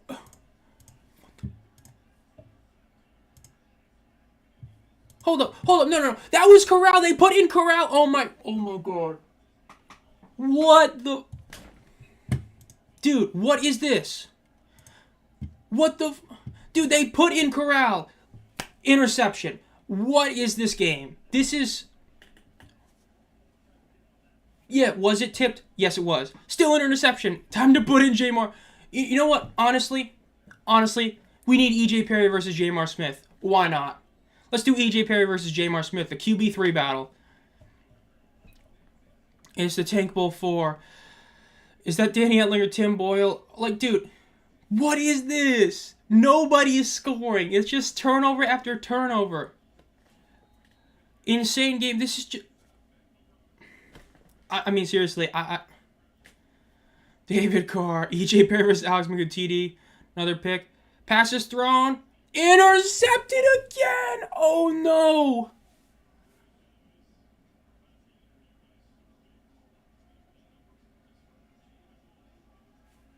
Pick 6.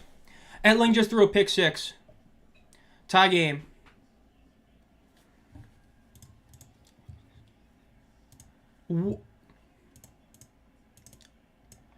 Are you serious? Are you serious?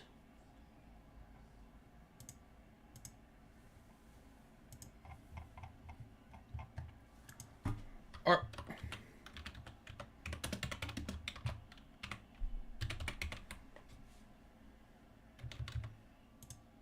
I mean,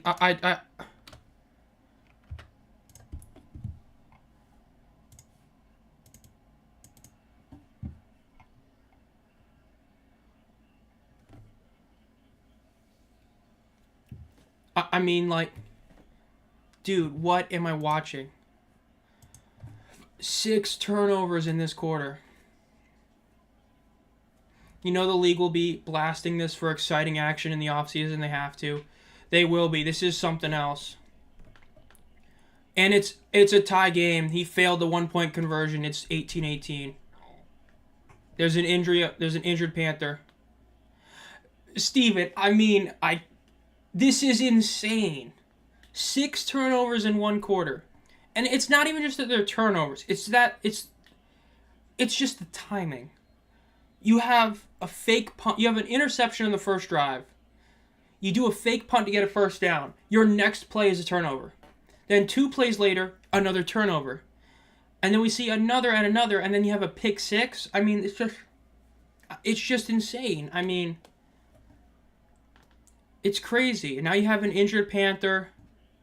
It's just, I mean,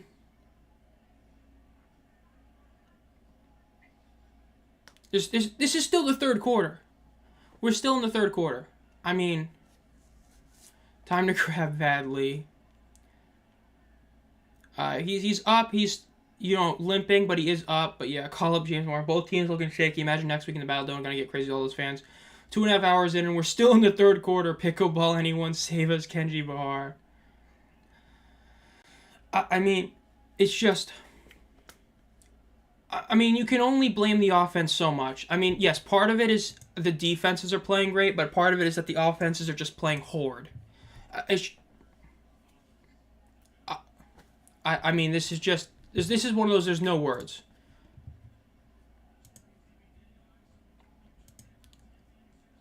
The UFL's playing good football. Oh my god, I just saw that tweet. That's great. I mean... We need Kyle Sloter. No, Sloter would just throw another 6 interceptions. Yes, there is. Bad. That was a great return. At least it's tied now. Hey, it's tied. That's true. Kyle Laletta, please. Oh, no. Honestly, Etling, I'm sorry, but there's this thing that, has a little rest on the back, has a little thing on the bottom. It's called bench. I think you're going to be sitting there for the rest of the game. We need MBT. Yeah, he would go off. I think Etling's got to go on the bench, too, at this point. I mean, this is like you got to get rid of all this bad mojo. Put in Lewerke. Or just deep 6. Put in, EJ Perry. XFL fanboys are relishing this. Bro, just watch tomorrow's game be like the most defensive battle that ends like 6-3. Dude, that'd be hilarious. Put in DeAndre Johnson. A helmet's off. Okay, why not? Deflate the ball. That's about the 45-yard line. Does Etling come into the game, or is it going to be Lewerke?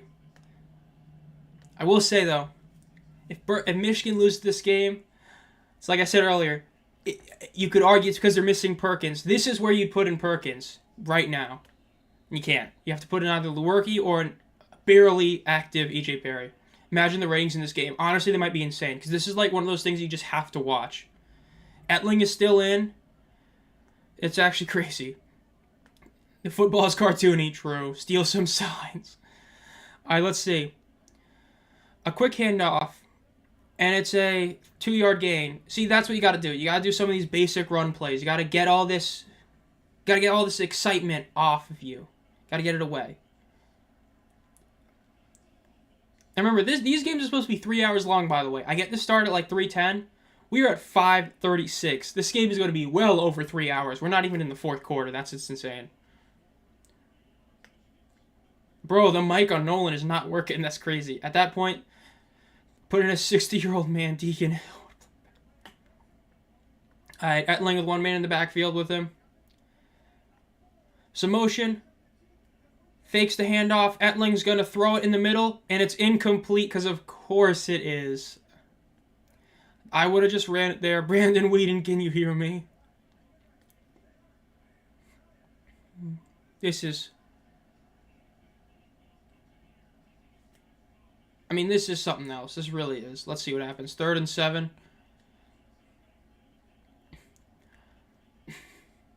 Kyle Shermer. Let's see. 3rd and 7. 8 points needed to hit the over. Let's go. ESPN bet. Love seeing that at the bottom. Bring back A-Bear and status for QB4. Etling drops back. He's running to the right. He's running. He's going to run for it, and he gets tackled early. What is the total offensive yards in this quarter? Oh my god, it's probably something hilarious. I can actually pull it up.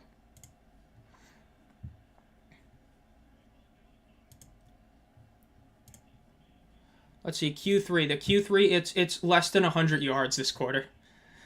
Okay, less than 100 yards. That's crazy.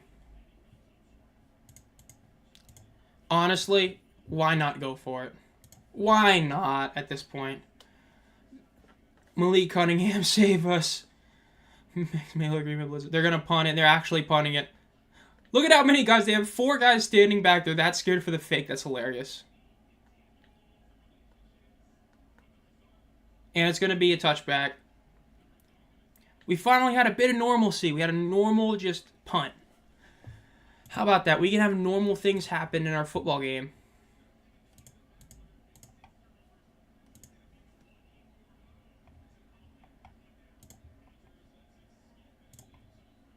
This is one of the games ever. This is truly one of the greatest games.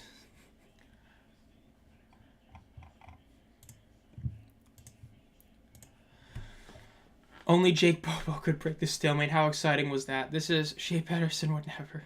Dude, Shea Patterson. Oh my god. That was something else watching him play QB for us. Oh man. This is... I mean... Danny DeVito for QB. This is the most memorable game of all time in football history. This is going to be memorable. Shea Bobo.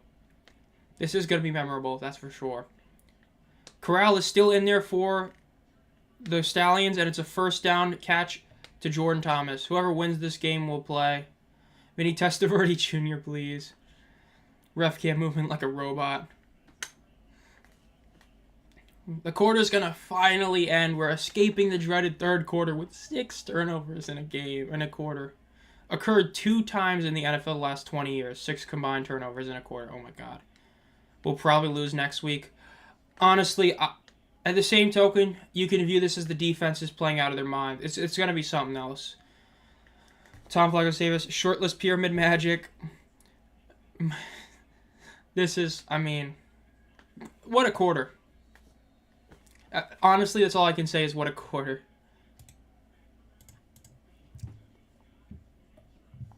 It was something else, that's for sure.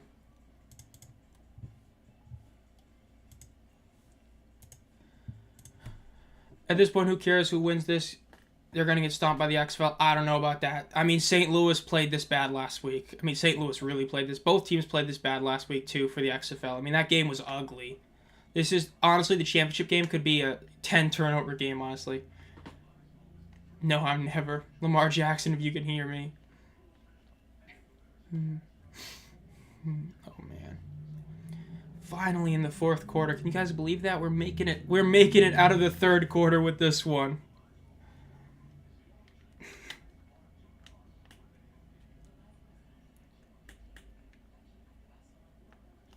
Something else. This game really is something else. I mean, it really is crazy.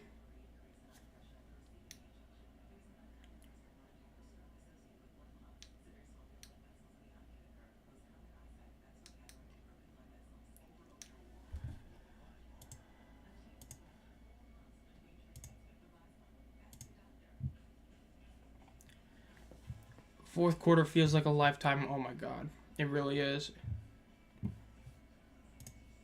Who deserves to win the most if the game ended right now? I would say Michigan, probably, because at least their points have, Like, Birmingham is a touchdown off a pick six, a deep shot, and then one legit drive. Like, at least Michigan's points are them actually doing something. It's not doing a lot, but it's doing something. But, I mean, even then, it's just... St. Louis defense played lights out. You can say the same thing about both these defenses. I mean, last week, every team but Michigan played ugly football, and even then Michigan wasn't great.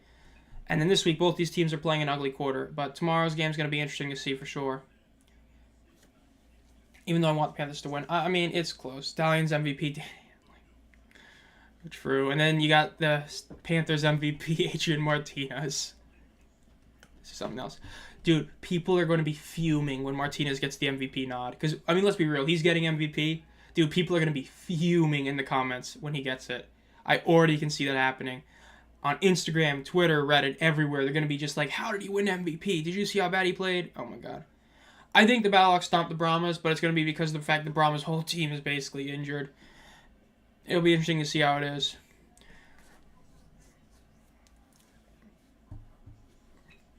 Just tuning into the game, what's it been like? A game. 6 turnovers in the third quarter. These games are supposed to be less than 3 hours long. We are at 2 hours and like 40 minutes, and we are entering the fourth quarter. That's the kind of game it's been. It's been one of those games, just absolute insanity. Clayton Thorson would put up 500 yards and 7 TDs. Benjamin, you've missed a lot after this game. Edgerton wins the MVP. Dude, people are going to be fuming. Even though he is going to win it, they're going to be like, how did he win it? He didn't play good in the playoff game. It's going to be hilarious. A deep shot again. Massive play. Birmingham's going to be at the 20-yard line. So I didn't expect it to still be going. The last time a third quarter featured this many turnovers with the Cards beating the shit out of the number 10 Wake Forest. Yo, what is going on? Really is something else, but we got a big play for Birmingham. They might be able to get the lead finally. Prez may not have a winning record, but he's definitely the MVP. Without him, Arlington wouldn't have won a game. True. I just, it's like they say, not counting baseball. To have a guy on a losing team win MVP is just like unheard of. But if anyone would do it, it would be Perez. You are recording this right. Well, I always post all the live stream stuff right after. Once, the live stream ends and I close it out, it's always posted immediately. And if you're talking about the game, then no, sadly. But, it's on ESPN+, so you'll be able to watch whenever. If BAM wins, they better start Corral. Probably true. Average viewers may not be great, but I wonder what the peak viewer ends up being. Honestly, it probably will be the third quarter. People are probably, talking about how just how crazy this whole thing is going, honestly.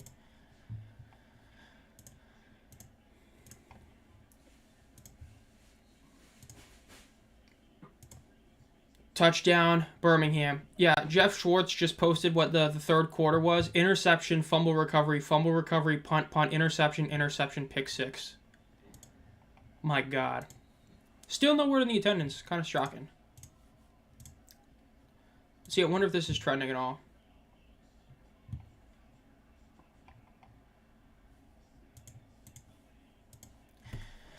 The playoff ratings might be horrible because of this. Nah, if anything, this is good because this is still a close game that's hilarious. How the F did Michigan blow this?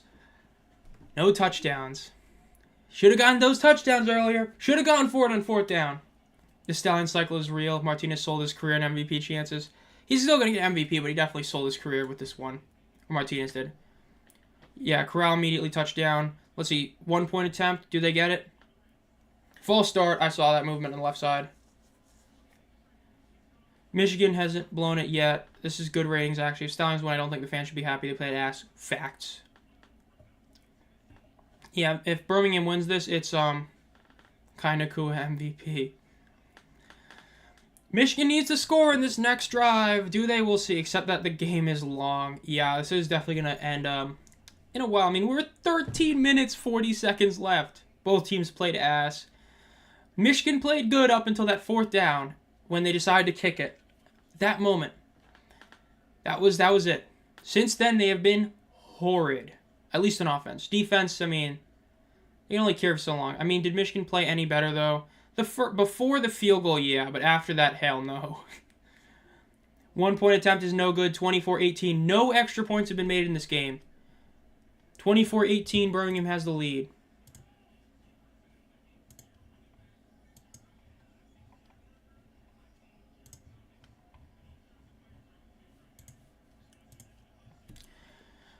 Why are these teams so afraid to go for 3 points? I mean, it's just because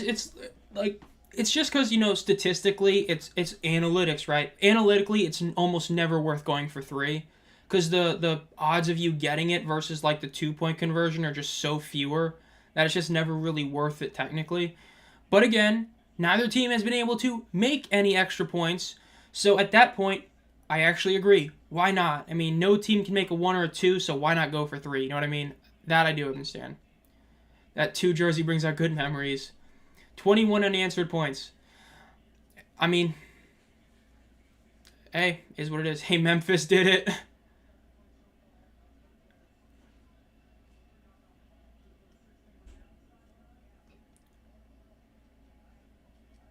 Playing 7 yards deep, says Corral. This game, SUCKS. I mean, hey, this is a much better game than the 2 games last week, the 2 playoff games. I mean, the 2 playoff matchups. I mean, I think this is a better game than the Birmingham game last week, and it's a lot better than that St. Louis game last week as an overall game.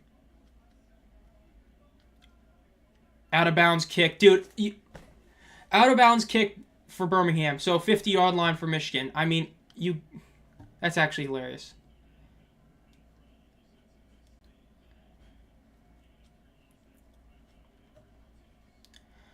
Just saw a player named Blue. Yeah, it might be close, but there was horrible play today. Yeah, but I mean, again, the St. Louis-San Antonio game was hard to watch last week. Even the Birmingham-Michigan game last week wasn't all that good to watch.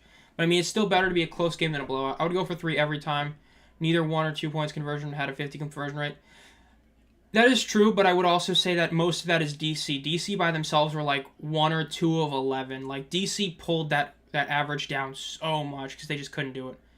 Yeah, Blewett is hilarious, honestly. It really is funny, that's the name. Michigan starts with a run play about an 8-yard gain. Honestly, the game is so watchable. I'm here watching your stream instead. Jake Bates for QB. When it comes to the playoffs, everything is always crazy, too. Super, uber crazy killer sucks.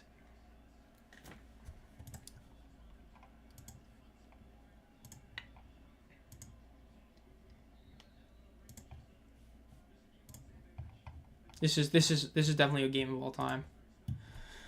2nd and 4 for Michigan. They're already past the 50 thanks to the out of bounds kick. Etling has the ball. Quick pass. It is. Looks like it's going to be caught by COC Mariner for the first down. Great catch by Mariner right there. At first, I didn't think that teams really never went for 1, but 2-1 conversions have grown on me. I like this hat. I told you. Tank Bull 4 and Spirit.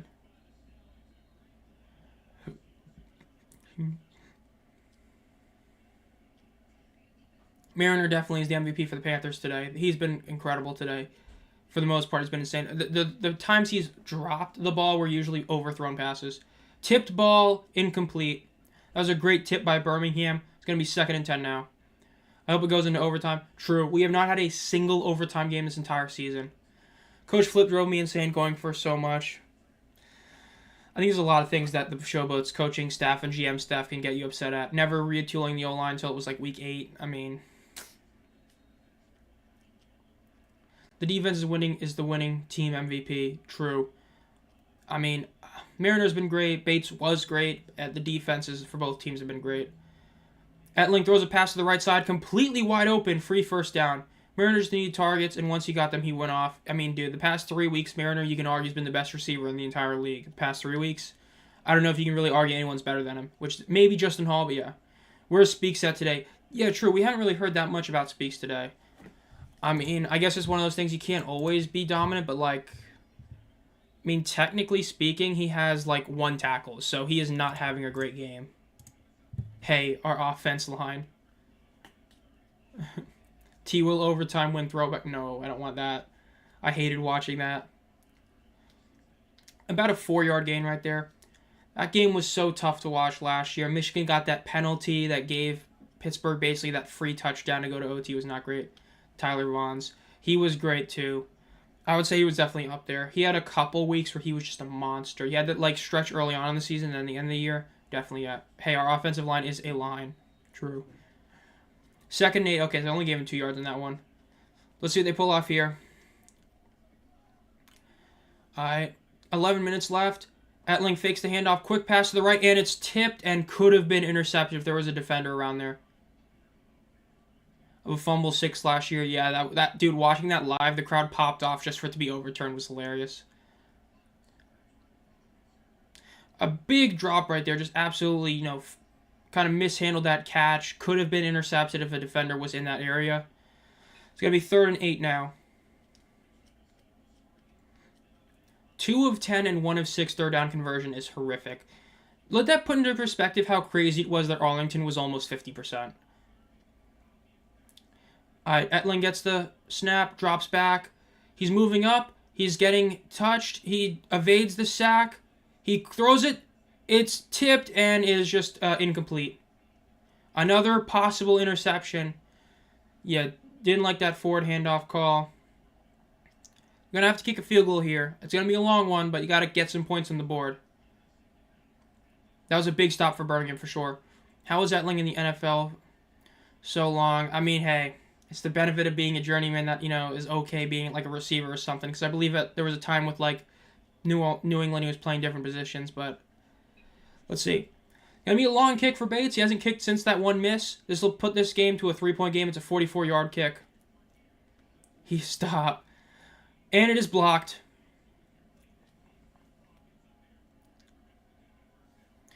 Blocked field goal. Birmingham's going to get the ball back in good field possession. Now, that is a normal block. That is not a low kick block. That is a dude simply completely just outran it perfectly and got the block. That was a great block by them. And now Bates is hurt. It looks like the Michigan season is over. It was a good run, and I already know what meme I'm going to make for tonight, but it was a good run. It looks like it's over. That was just a great run right there. That was just a great play. There's nothing you can say about that. The O-line didn't do its job. Birmingham was able to get a really great run on and block the kick.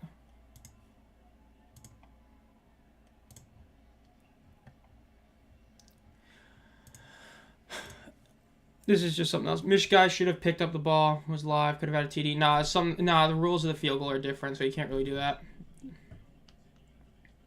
Stallions defense answered to Hall the haters. They have picked it up recently. What is this game? One of the games of all time. That is the best way to put it. It's one of the games of all time. I mean, man, this is actually insane. Alright, just for perspective, for those of you, for those who have been recently here or something, my past live streams have the 15 minutes ahead of time before the game starts and usually end like 5 or 10 minutes after a game. I started this stream like 2 minutes late. We are at 3 hours and 8 minutes. My longest stream so far was 3 hours and 27 minutes. We still have over 10 minutes left. That is how long this game has been. This is easily the longest game of the UFL season so far. I mean, we still have 10 minutes left. And we're 20 minutes away from breaking my longest stream record. Which, again, I started the stream late, and all those other streams have an extra 2 minutes ahead. It's just crazy. Hard as crap to beat a team 3 times in 1 year. Yeah, but I can tell you as a Carolina Panthers fan, I remember having New Orleans kick our ass 3 times that 1 year in 2017. Got to the playoffs, choked, lost to New Orleans, and that sucked. Like, the last time the Panthers were actually competitive. Let me rephrase that. When Cam got his shoulder absolutely hammered by TJ Watt was when it was ending, but yeah. Still 10 minutes, not like the Stallions got good the past 15 minutes. 9 minutes left, there's enough time to lose the game. True. Imagine the ratings, Fox. They're probably going to be actually pretty good. I mean, it's one of those games where it's crazy. I mean, this is the type of game that you're going to have people talking about it. The official attendance is a pretty poor number. It's 10,200.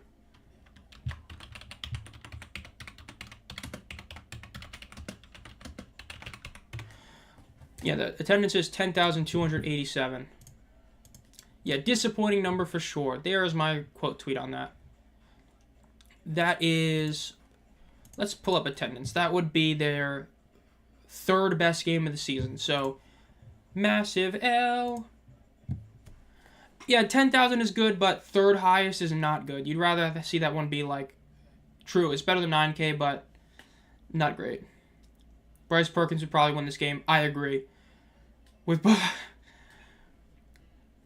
Bryce Bryce Perkins being there would definitely be huge. If he was here, I think it's definitely a big difference. I agree. Oh, that was just a jump. That was a great play. That was a huge jump. Okay, so that wasn't a defender or a guy getting through it. So that was definitely a great block. That's very, very high jump right there to see a lineman make.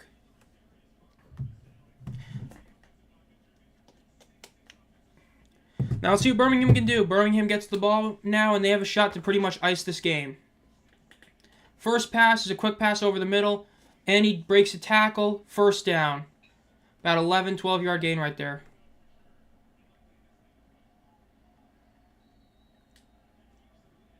And look at that sun. Yeah, the sun is true. The attendance could have been a lot worse. It could have been. It's just like that is a disappointing number to see when you consider where exactly we are in the season, all that, in my opinion. They do have by the way, they have been showing it. The USFL Conference Championship trophy is the USFL trophy from last season, by the way. I know they just reposted that and they were showing it earlier. So the trophy presentation will be the USFL trophy. I'm assuming it's just like they did last year where it was just one trophy. So there is the trophy they had last year. I'd assume the XFL is probably the same with that as well. Bench Etling make it even more like the 2020.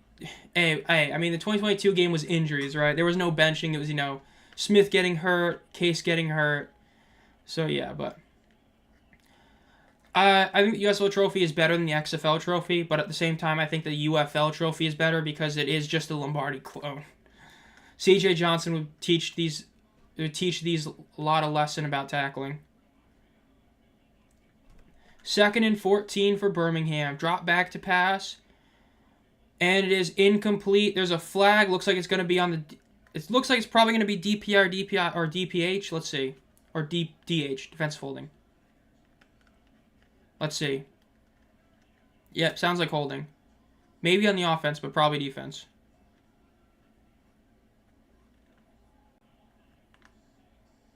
Holding defense number 1. Automatic first down, 5-yard. That is not good.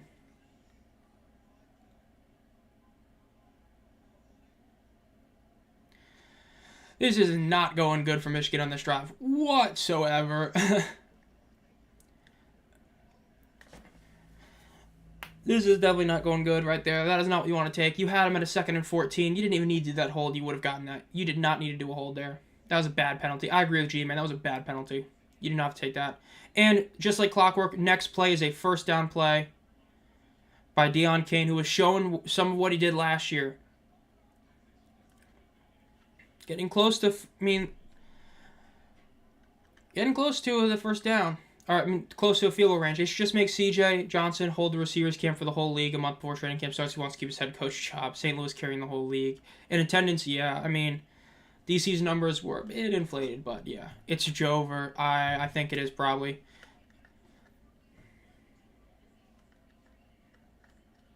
Just slipped and rolled his ankle talking about Jake Bates. First down run play is almost a first down. Is a first down. Is about like 13 yards right there. That's a 13-yard gain for Birmingham. CJ Marable, the big run right there.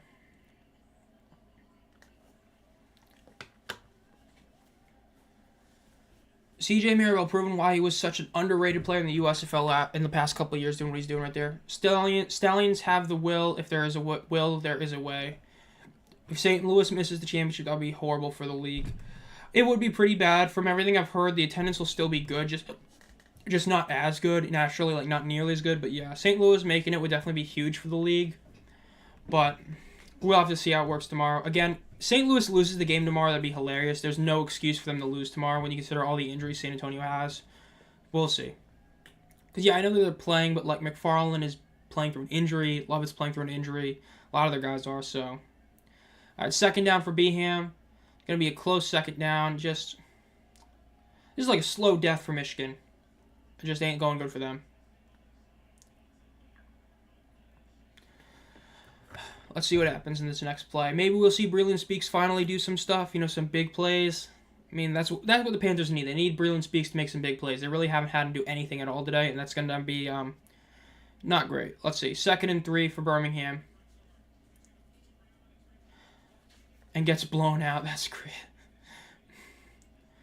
Corral the deep pass to the end zone, and it's out of bounds. Incomplete. 3rd and 3.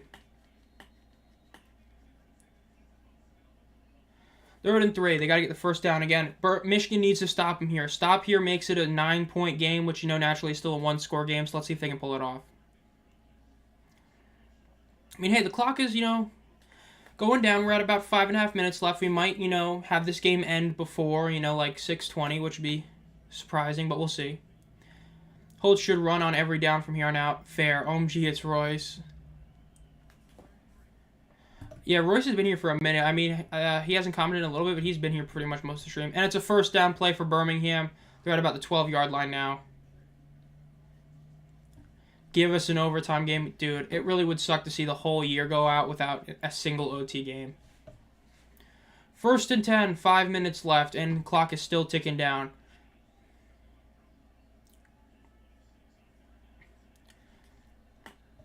Let's see. Corral is playing some good football right now. After that interception to start off, he's been doing pretty good. Oh, it's a low snap. There's a flag. Let's see what the flag is. Is Nolan the real coach of the year? I mean, it's a regular season award, and for the regular season, you kind of have to give it to him. He had to play with 4 different QBs. He dealt with more injuries than really anyone else in terms of major injuries, so, yeah. False start in the offense. If you think about it, this is how the Stallions win most of their games ugly. Yeah, the DC game comes to mind immediately. This is very similar to that one. OT would be fitting for this one. For sure, definitely would be. Let's see how this goes now. Let's see what can happen. Again, Michigan needs to stop them. They need to hold them to a field goal. If they don't, it's going to be almost impossible for them to get the W. Having to go for the 4-12 would be hard. Where are all the turnovers this quarter? They ran out of the turnovers in the 3rd quarter, I guess. Quick pass out to the right, and he gets pushed out of bounds. It's about like a 1-yard gain maybe, so good first down play for Michigan. They got him out of bounds to stop the clock. So really good for them. I hope Perkins comes back next season. I agree. I think he could be a legit good QB to start. Guys like him, McClendon, Nolan Henderson, all could be legit good QBs in this league if they can actually start and play games, that's for sure. They met the quota in Q3, the well ran dry. Facts, both of those. All right, let's see. 2nd and 13. Oh, there's a guy down for Michigan that's not good. We're just gearing up for triple overtime hockey tonight. Oh, man, that'd be something else. The shirtless pyramid.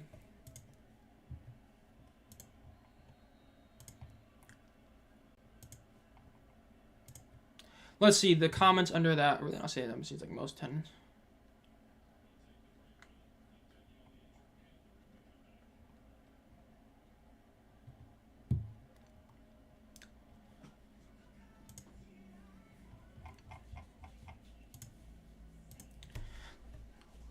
Jarrett Garantano saved me. No, not Garantano. Oh my god, no. The refs confiscated the buttered ball. Dude, Jarrett Garantano, dude. Imagine being the one QB in the league where every single person said you're going to suck, and you somehow were as bad as they all said. I'm sorry, but dude, Jarrett Garantano is going to be like... That if you say what is Curtis Johnson's legacy as a head coach in the UFL, that's his legacy. Having Jarrett Garantano be his day one starter. Nobody said that was a good one. Where is this going to go on the tier list? That's actually a fantastic question. I'm going to go pull it up. I have it on Instagram. I'm not going to go in my video and find it. I will say I'm pleasantly surprised seeing somebody actually talk about that one for sure. Great pick, St. Louis, very great all year. I just like mounting. Okay, let's see. So, my tier list... I gotta find... I'm gonna have to scroll down.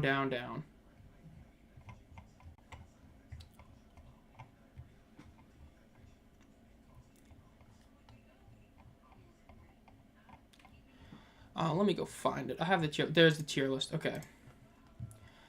Zach Wilson, Jared G was pretty sloppy in college to its own tier. Let's see. It's not as good, obviously. Okay, is it as good as the...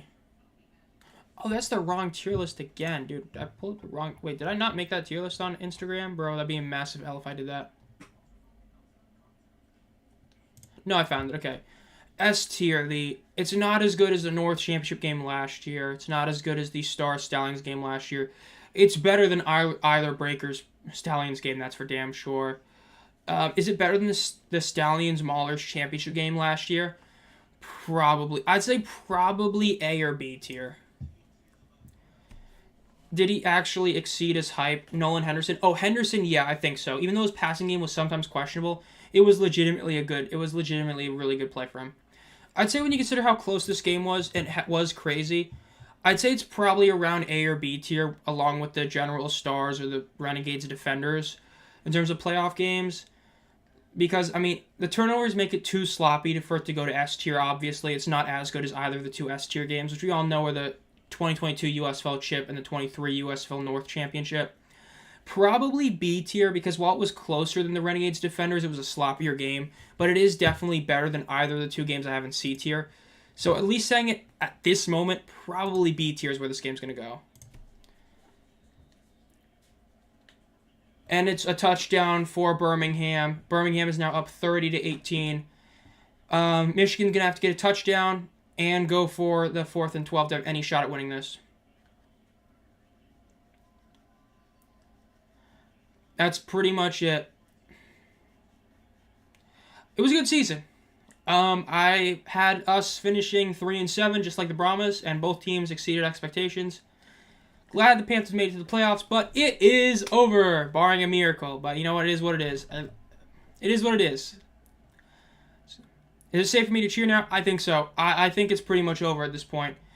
Could Michigan still win this? For sure. You can still get the touchdown, the 4th and 12, but I don't know. Michigan thought the game was over at halftime. Yeah, it's gonna be. I'm gonna harken back to it a lot during the. Do you think Corral will start next week? Honestly, I think so. Well, with how weird it was with Skip choosing QBs, I honestly don't think so, but I would start Corral. Is Ford Field worth the scheduling issues? That's I would say maybe. Their attendance did go up. With the 1 point is good. It is good. With no helmet on Jordan Thomas with the reception, 31-18. I mean, it was the 4th one in the second quarter. That's exactly what I was about to say, Trevor. You took the words right out of my mouth. I'm going to harken back to that a lot when I do the week review, when I do the playoff tier list to talk about this. That's the play where everything went wrong. That was so obvious a go-for-it moment. Instead, you go for the kick. You miss it. Now you've just bashed Jake Bates' confidence. Now you just gave Birmingham good field position guaranteed. So now they're stuck in this awful situation. And then immediately, Birmingham goes down the field, gets rid of the entire rest of the time, and scores a touchdown like they always do. That was such a poor decision. That's what's going to haunt the Panthers. Not the 3 turnovers in the third quarter. It's going to be that decision to kick the field goal in the second quarter when everything about the game was telling you, go for it. Jordan Thomas is a monster in the red zone. Dude, he is a monster. I agree with that. In the red zone, he's insane. I did say in Q1 that the Stallions' depth would allow them to come back in the second half. Yeah, that is true. And the fact is, they put in Corral, and Corral was good enough to get the job done. Big questions. Michigan should play at Western Michigan's field. I could see that. Stallions are really the spring football patriots. But the difference is the Stallions had a Matt Corral. The Panthers don't have a Bryce Perkins. No, Corral shouldn't start next week. Yeah, I mean, I expect Martinez to start. I just would start Corral because it's just... Sometimes you got to ride the hot hand, but nah, maybe, no. It's tough. It's just...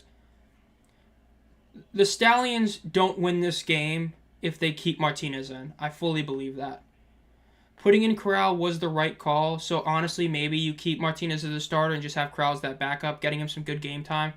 I was actually talking to somebody in the comments. I think it was actually Steven I was talking to. No, it was Fate I was talking to. And we were talking about it, and we were talking about how because of how they used the QBs early in the season, it might end up benefiting them, and that's what happened. Because Corral had that experience with these guys, you know, the number ones early in the season, he was able to just seamlessly move into this position, aside from the first interception, and that's a huge reason why they won the game. I'm kind of just cringing. I hope Jamar gets this start just to blow everyone's mind. That'd be hilarious. We came from 15 points down. Yeah. Quick pass out to the right is caught. almost a first down, or is a first down at the 50-yard line almost.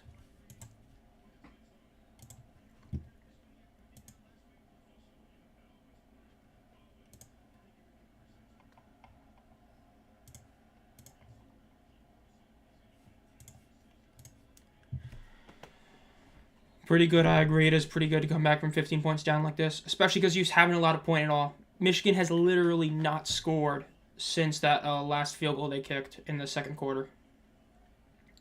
They still have all 3 timeouts, so at least there's that, but only 3 minutes left. Quick pass out to the right again, only like a 4-yard gain out of bounds. Michigan does have Sims, so they could do this in like 2 plays. That's true. BM just finds a way to win even when they're playing goofy. 28-3. I mean, again, DC. They had no business beating DC that day. They had 2 awful fumbles in the red zone. They shouldn't have won that game, and they pulled it off in the end. Just how Birmingham does it. That's why they're, going to win the USFL 3 straight years. Incomplete pass. Who is it that was up 11 with 48 seconds to go and lost? Memphis. Memphis was up, and they allowed 2 touchdowns in the final minute to San Antonio in week 2. G-Man, bro. G-Man is just like, please. That's great. 3rd and 5. Clock is still going down. They're using precious time. Drops back. Running up to the left. He's running. He's going to throw it. He fakes the throw, and he gets sacked. It's going to be 4th down now. They're going to have to go for it. You have to go for it. They're going to have to go for it. It looks like they're going to go to the 2-minute. No, they called the timeout. Okay. When did the Falcons move to Detroit? Stallions play lights out. I've seen crazier things happen. Yeah, I remember watching that 28-3 Super Bowl thinking how it was over, and then Atlanta did everything wrong. They had that field goal for free, and they decided to do a pass play, got sacked, and it's just 4th and 9. They need a first down. They don't get a first down, it is essentially over. I get technically you'll be able to get the ball back, but at that point you'll have no timeouts. You need to get a first down here. Of all teams built to come from behind, Michigan is probably the best team to do it. Yeah, when you have guys like Mariner and Sims who can go for 50 yards like that, I agree. Should have run it, thrown it, shoot it away, anything but that, I agree. Etling does not like to throw it away for some reason. Michigan D has also played really well. Love of the deep pass breaks for Birmingham. It is what it is. I mean, looks like it's over for Michigan. I mean, again, they got here. Again, they made it to the playoffs, It is what it is. Again, it's not over, but it's over. Etling drops back to pass. He's getting pressured again immediately. No flags. Throwing it deep. Intercepted. And it's probably over there. I'm assuming Nolan is probably going to throw a challenge flag for DPI just for the, the like shits and gigs. It might work. Maybe not, but yeah. I don't like it when guys don't think a way to protect the QB rating selfish.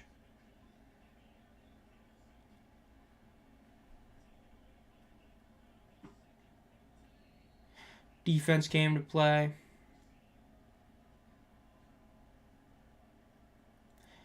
Yeah, they're probably going to use the super challenge for DPI. That's what I would do. That's your only shot. Maybe there was some DPI nobody saw. Maybe you get the penalty that's a free first down. If you don't do that, I mean, you're relying on getting 2 touchdowns in less than 2 minutes with no timeouts. They did throw the challenge flag. Yep, they're challenging for DPI. Called it. Let's see if that ends up working. If the Breakers... Oh, God, no. I don't think so. Dude, the New Orleans team was loaded. They were just built to win. I think Michigan probably loses it.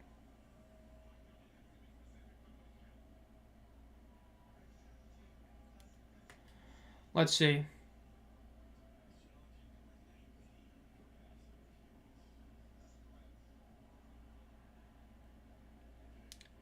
They're not going to throw a flag. It's going to be over then. Challenge is denied. Michigan loses the timeout.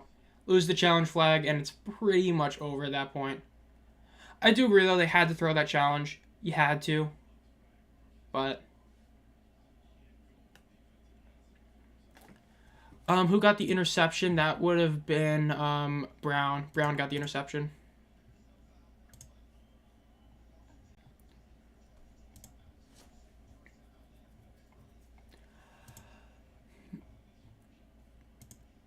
Yeah, I agree with what the announcers are saying. I mean, it's like I was saying. It's you can't not throw it. I mean, you just can't.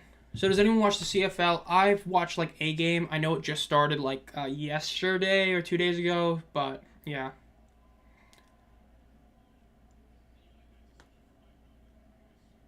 31-18, 2 minutes, 2 seconds left. I mean, again, technically Michigan can still get the ball back, but odds are it is over. Birmingham will be going to their third straight overall championship game, but technically they have now won the USFL 3 straight years. And first play by Maribel is a first down. And I mean, come on, you can't make that up. It's over. It's a first down. You can only have 2 timeouts, basically over. Or you have 1 timeout. I like how this bad game for Birmingham, but they still put up 30 points. Yeah, I guess it is. I mean, true. Like this is why I say Birmingham will probably win the championship game no matter who they play. They can play so horridly, so bad, and they'll just find a way to win. I can't say that about San Antonio, St. Louis, Michigan. All those teams, they have to play well to win. Birmingham can play like trash and still win. And again, CJ Maribel was one of the most, if not the most underrated player from both years of the USFL. And he's showing you why now. Deion Kane may not have had an insane game today, but he's shown you last year in the championship game just how good he can be. So, it is what it is. Well, I'm out of here. G-Man, thank you for the super chat earlier again. I mean, I know as a Showboats fan, you're upset seeing the Stallions win, but it was definitely one of the games of all time. So, I'll see you again in the comments of the normal videos soon, as I don't know when my next stream will be, but see you, mate. MBT didn't retire. Nah, he decided to go back, but this game is, it's a game. Hey, guys, you are all awesome. We'll still be here. I mean, don't cry. Hey, you know what? As I talked about on Twitter, I had 3 teams playing in the championship game. I had the Mavericks in the finals. They're going to lose. I had Michigan here, and I had Real Madrid in the Champions League. Real Madrid, despite how awful they played in the first half, got the W. Would I rather have seen Dallas win, which, I mean, they still can. It's only been 1 game, but I just don't think they're going to do it. Would I rather see Michigan win? Of course. But I still have one of my 3 teams actually win a championship this year. So I can only be so upset about it, you know what I mean? Like, it does suck that, I'm going to drive 13 hours to St. Louis and not see the Panthers play, but I already expected Birmingham to win this game. That's why I picked them to win even like last week. It's just, when I saw Perkins was out, I just knew that was it.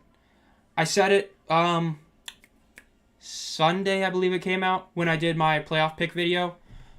They needed to be fully healthy. A fully healthy Michigan team wins this game. They were missing Perkins. You're not fully healthy. You missed a QB you could put in for some plays. You missed in a QB you can put in as a legit backup. And AJ Perry not being healthy enough to be QB2 also hurt a lot. As even though he didn't play all that great in, the first half of the season, he still has a lot of that same skill set Perkins had. So missing him as well really hurt as well. So it is what it is. I'll go to the championship game. I'll cheer on Birmingham. Just, be a good sport about it. I do kind of want to see history be made. I want to see 3 legit championship victories in a row. I was there when they beat Pittsburgh. I guess I'll be there when they maybe beat St. Louis, maybe beat San Antonio. Depends who they play and all that. So, it is what it is. I mean, I'll be on the Birmingham sideline, which, last time I was at the Mahler sideline. That's where I was cheering for. So, yeah. What's the main theme song of NFL films? I don't know. Bryce needs to get a starting chance at another team. I agree. He was so good for some of those times. I still love everyone he... Chair, what the... Okay.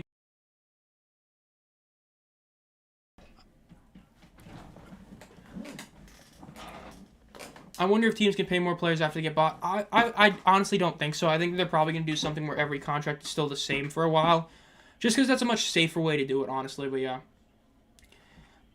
And here you guys are awesome. Yeah, you got to love being in the chat for all this. I mean, especially since we've pretty much built this community of like the same, anywhere from like 5 to 25 people return every time. Adam wasn't here today, and he's a classic, but it is cool to see. But yeah, Stallions QBs.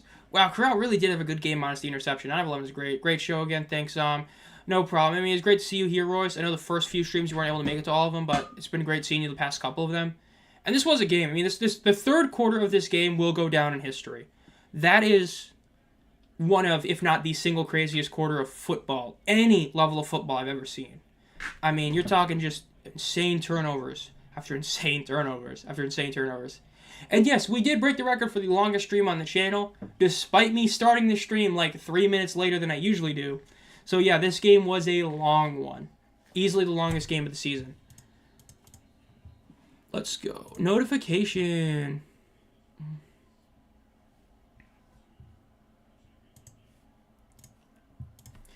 If you bought Memphis, would you keep Flip? Would you cut any big name players? Coach Flip did show a lot of promise in New Orleans. He had a roster that lost the league leader in rushing yards, lost the league leader in passing yards, and was able to, and made them still great, or technically second place, but you know what I mean, and made them just as good, if not better, than the year prior. I'd keep him 1 year, personally, and just cut some of the O-line. Let us know if you do a stream or two in the NFL. I'll definitely put out, another thing, like, during the week prior, I'll put out, hey, I'm going to go live on this day.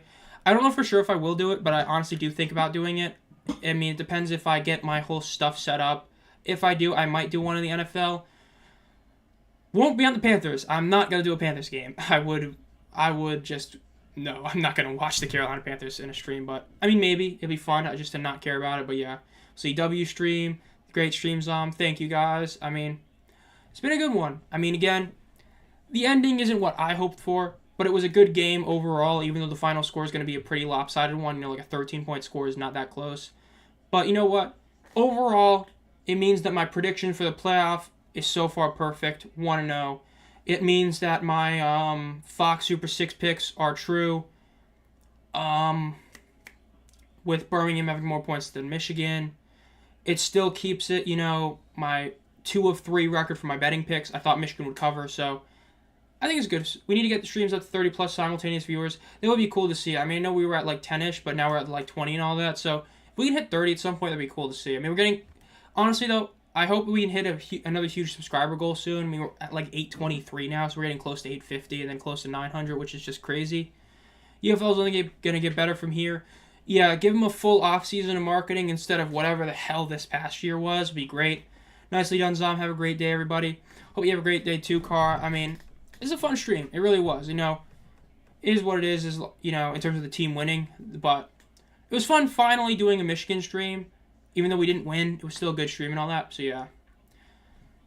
As long as the Stallions don't win all the way through next season, I don't know if I can handle that, dude. 4 straight titles would be insane. I promise more NFL bubble guys will join the UFL next year. Especially if we see some of these guys get signed, because I know Dawood Davis technically can't sign, but from everything we know, he is basically signed with the Carolina Panthers. So at least there's one benefit for me being a Carolina Panthers fan, is I get to watch the one player for the Showboats that was incredible. Is Holtz the best spring football coach of all time? When you say of all time, the answer is no, because Jim Mora would have to be that with the Stars. But if you're talking in the modern era, oh, of course, I'd agree. Modern era, yes. All time, no. That would have to be Jim Mora. The fact that he was able to win 2 championships when, the USFL was legitimately, top talent was just insane. You gotta beat the man. True. You gotta beat the man to be the man, as the saying goes. Found the perfect theme song for this game. It was a game. 4th and 1, 20 seconds left, technically over. Jamar's got the life, man. He just sits there as QB3 and gets a W. Watch the Texans for a stream. Honestly, that'll be fun. CJ Stroud and that team, that will be fun to watch. Dream is collapsing from interception. I mean, hey. This was a game. I mean, I already know exactly what meme I'm making. I honestly like doing those weekly memes that I started, a week ago, or 2 weeks ago, but I already know exactly what meme I'm doing, and it's going to be about Michigan. I already knew ahead of time, because, again, I just did not expect them to win this game. So, you'll see that later today. I hope tomorrow's game is going to be a good one. I mean, again, I'm very worried about tomorrow's game, just because of the fact that I think that the amount of issues that San Antonio has is really going to make it hard for them to actually compete in that game. So, we'll see if they can pull it off. I just don't really think so. That's kind of how I view it. It's just, it'll be tough to see, but, maybe they do it, maybe they don't. We'll see. It'll definitely be interesting.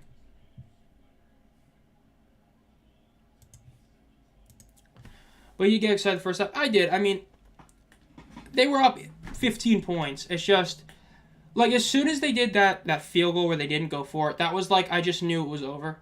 That's one of those moments where you can look back on it, or at that moment, it's like, we're done. You had to go for it there. I mean, I know I'm going to harken back on it again. We talked about it earlier, but you're at 4th and basically 1. It was like 4th and 2. But you're at 4th and 2. You have less than like 3 minutes left in the half.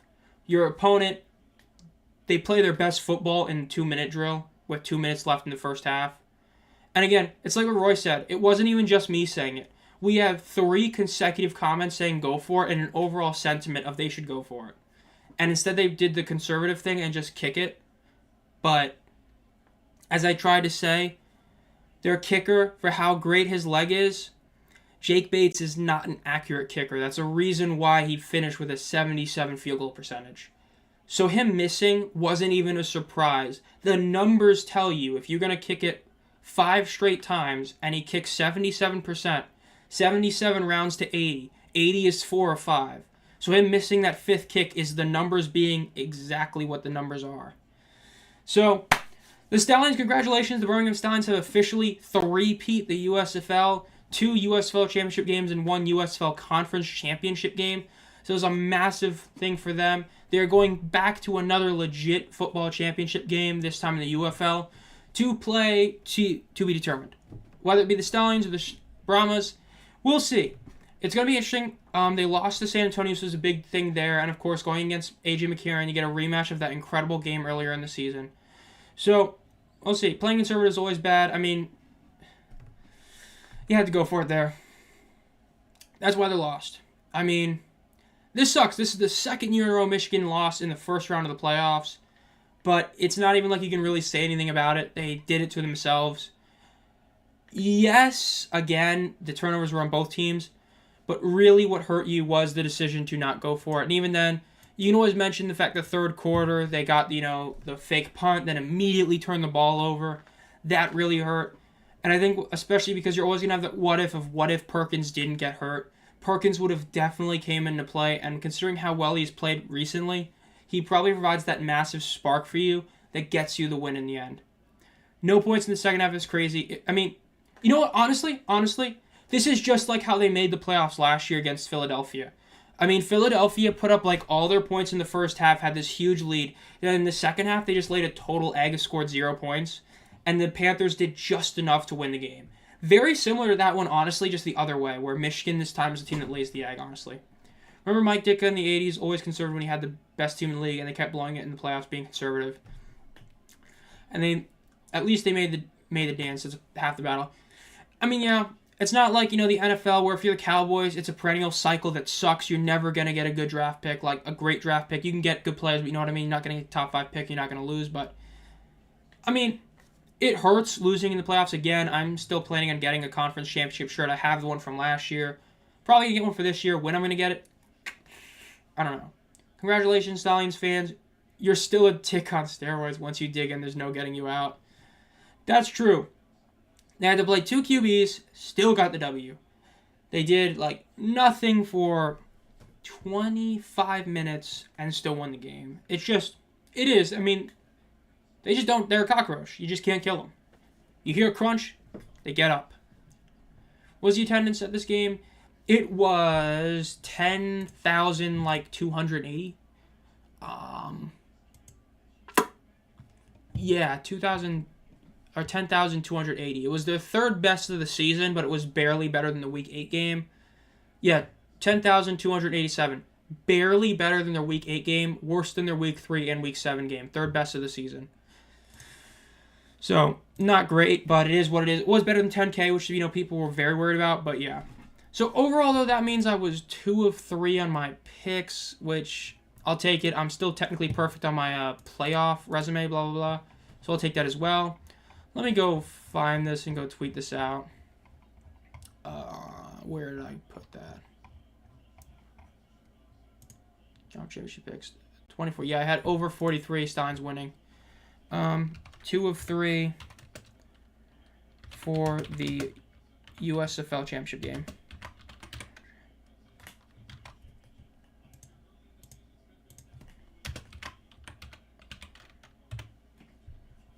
I'm just using 2 abbreviations in one. That is like Ultra Omega, not even putting effort at all. Oh, no. Don't tell me I just saw what I think I just saw. Please don't tell me I didn't just think what I saw. I think I just saw Frank getting a tweet. I really hope I didn't. Okay, good, I didn't. I was about to say, if I saw an actual tweet from Gidna, I would be legitimately upset. That also hurt. Frank Gidna's injury a few weeks ago really hurt as well, but, the reason I haven't really talked about it much is because it's one of those things where, you can't really harken back to that injury. Every team deals with injuries. Donald De La Gea getting hurt for the Brahmas literally like week 4 or week 3. Gidna, you can't really be upset at it. I mean, yes, it's another big question mark. What if Gidna doesn't get hurt? Do they end up, finishing the season, with an even better record than they did? Who knows? It is what it is. Michigan lost. It was a good season. I did not, as I said before, I expected both them and the Brahmas to be absolute garbage this year. And then when, both of them went 7-3, they both inverted my predictions. I had them both going 3-7. So the Brahmas made it. I mean, the Panthers made it. It was fun to see them make it. Not too shocked they lost. It just sucks the way they lost, but it is what it is. At least one of my teams did win a championship game, and the Mavericks still can win one, so maybe I go 2 of 3, but yeah, that'll be it. So, next video that'll come out probably will be the week review, because I'm not doing a power rankings till the end of, till week after the championship game. So, next video is probably the week review. I might try to do something in between now and then, since that'll be, almost a week break in between, but we'll see. Thank you all for being here. Again, if you haven't already, make sure to subscribe to the channel. Like the video. Think about becoming a channel member for $1 a month. You get exclusive video every month and a bunch of other stuff. And as always, guys, have a great night, and I'll see you guys the next time I do a stream at some point. Last thing of a note. I am not doing tomorrow, just an FYI. I will not be doing that one, but I will be posting sometime during the week around where I'm going to be at the championship game. For those of you who are going to that game and do want to meet me or something like that, I will put that info out there later. Probably Wednesday or Thursday, but we'll see. So as always, guys, have a great night. See you guys next time.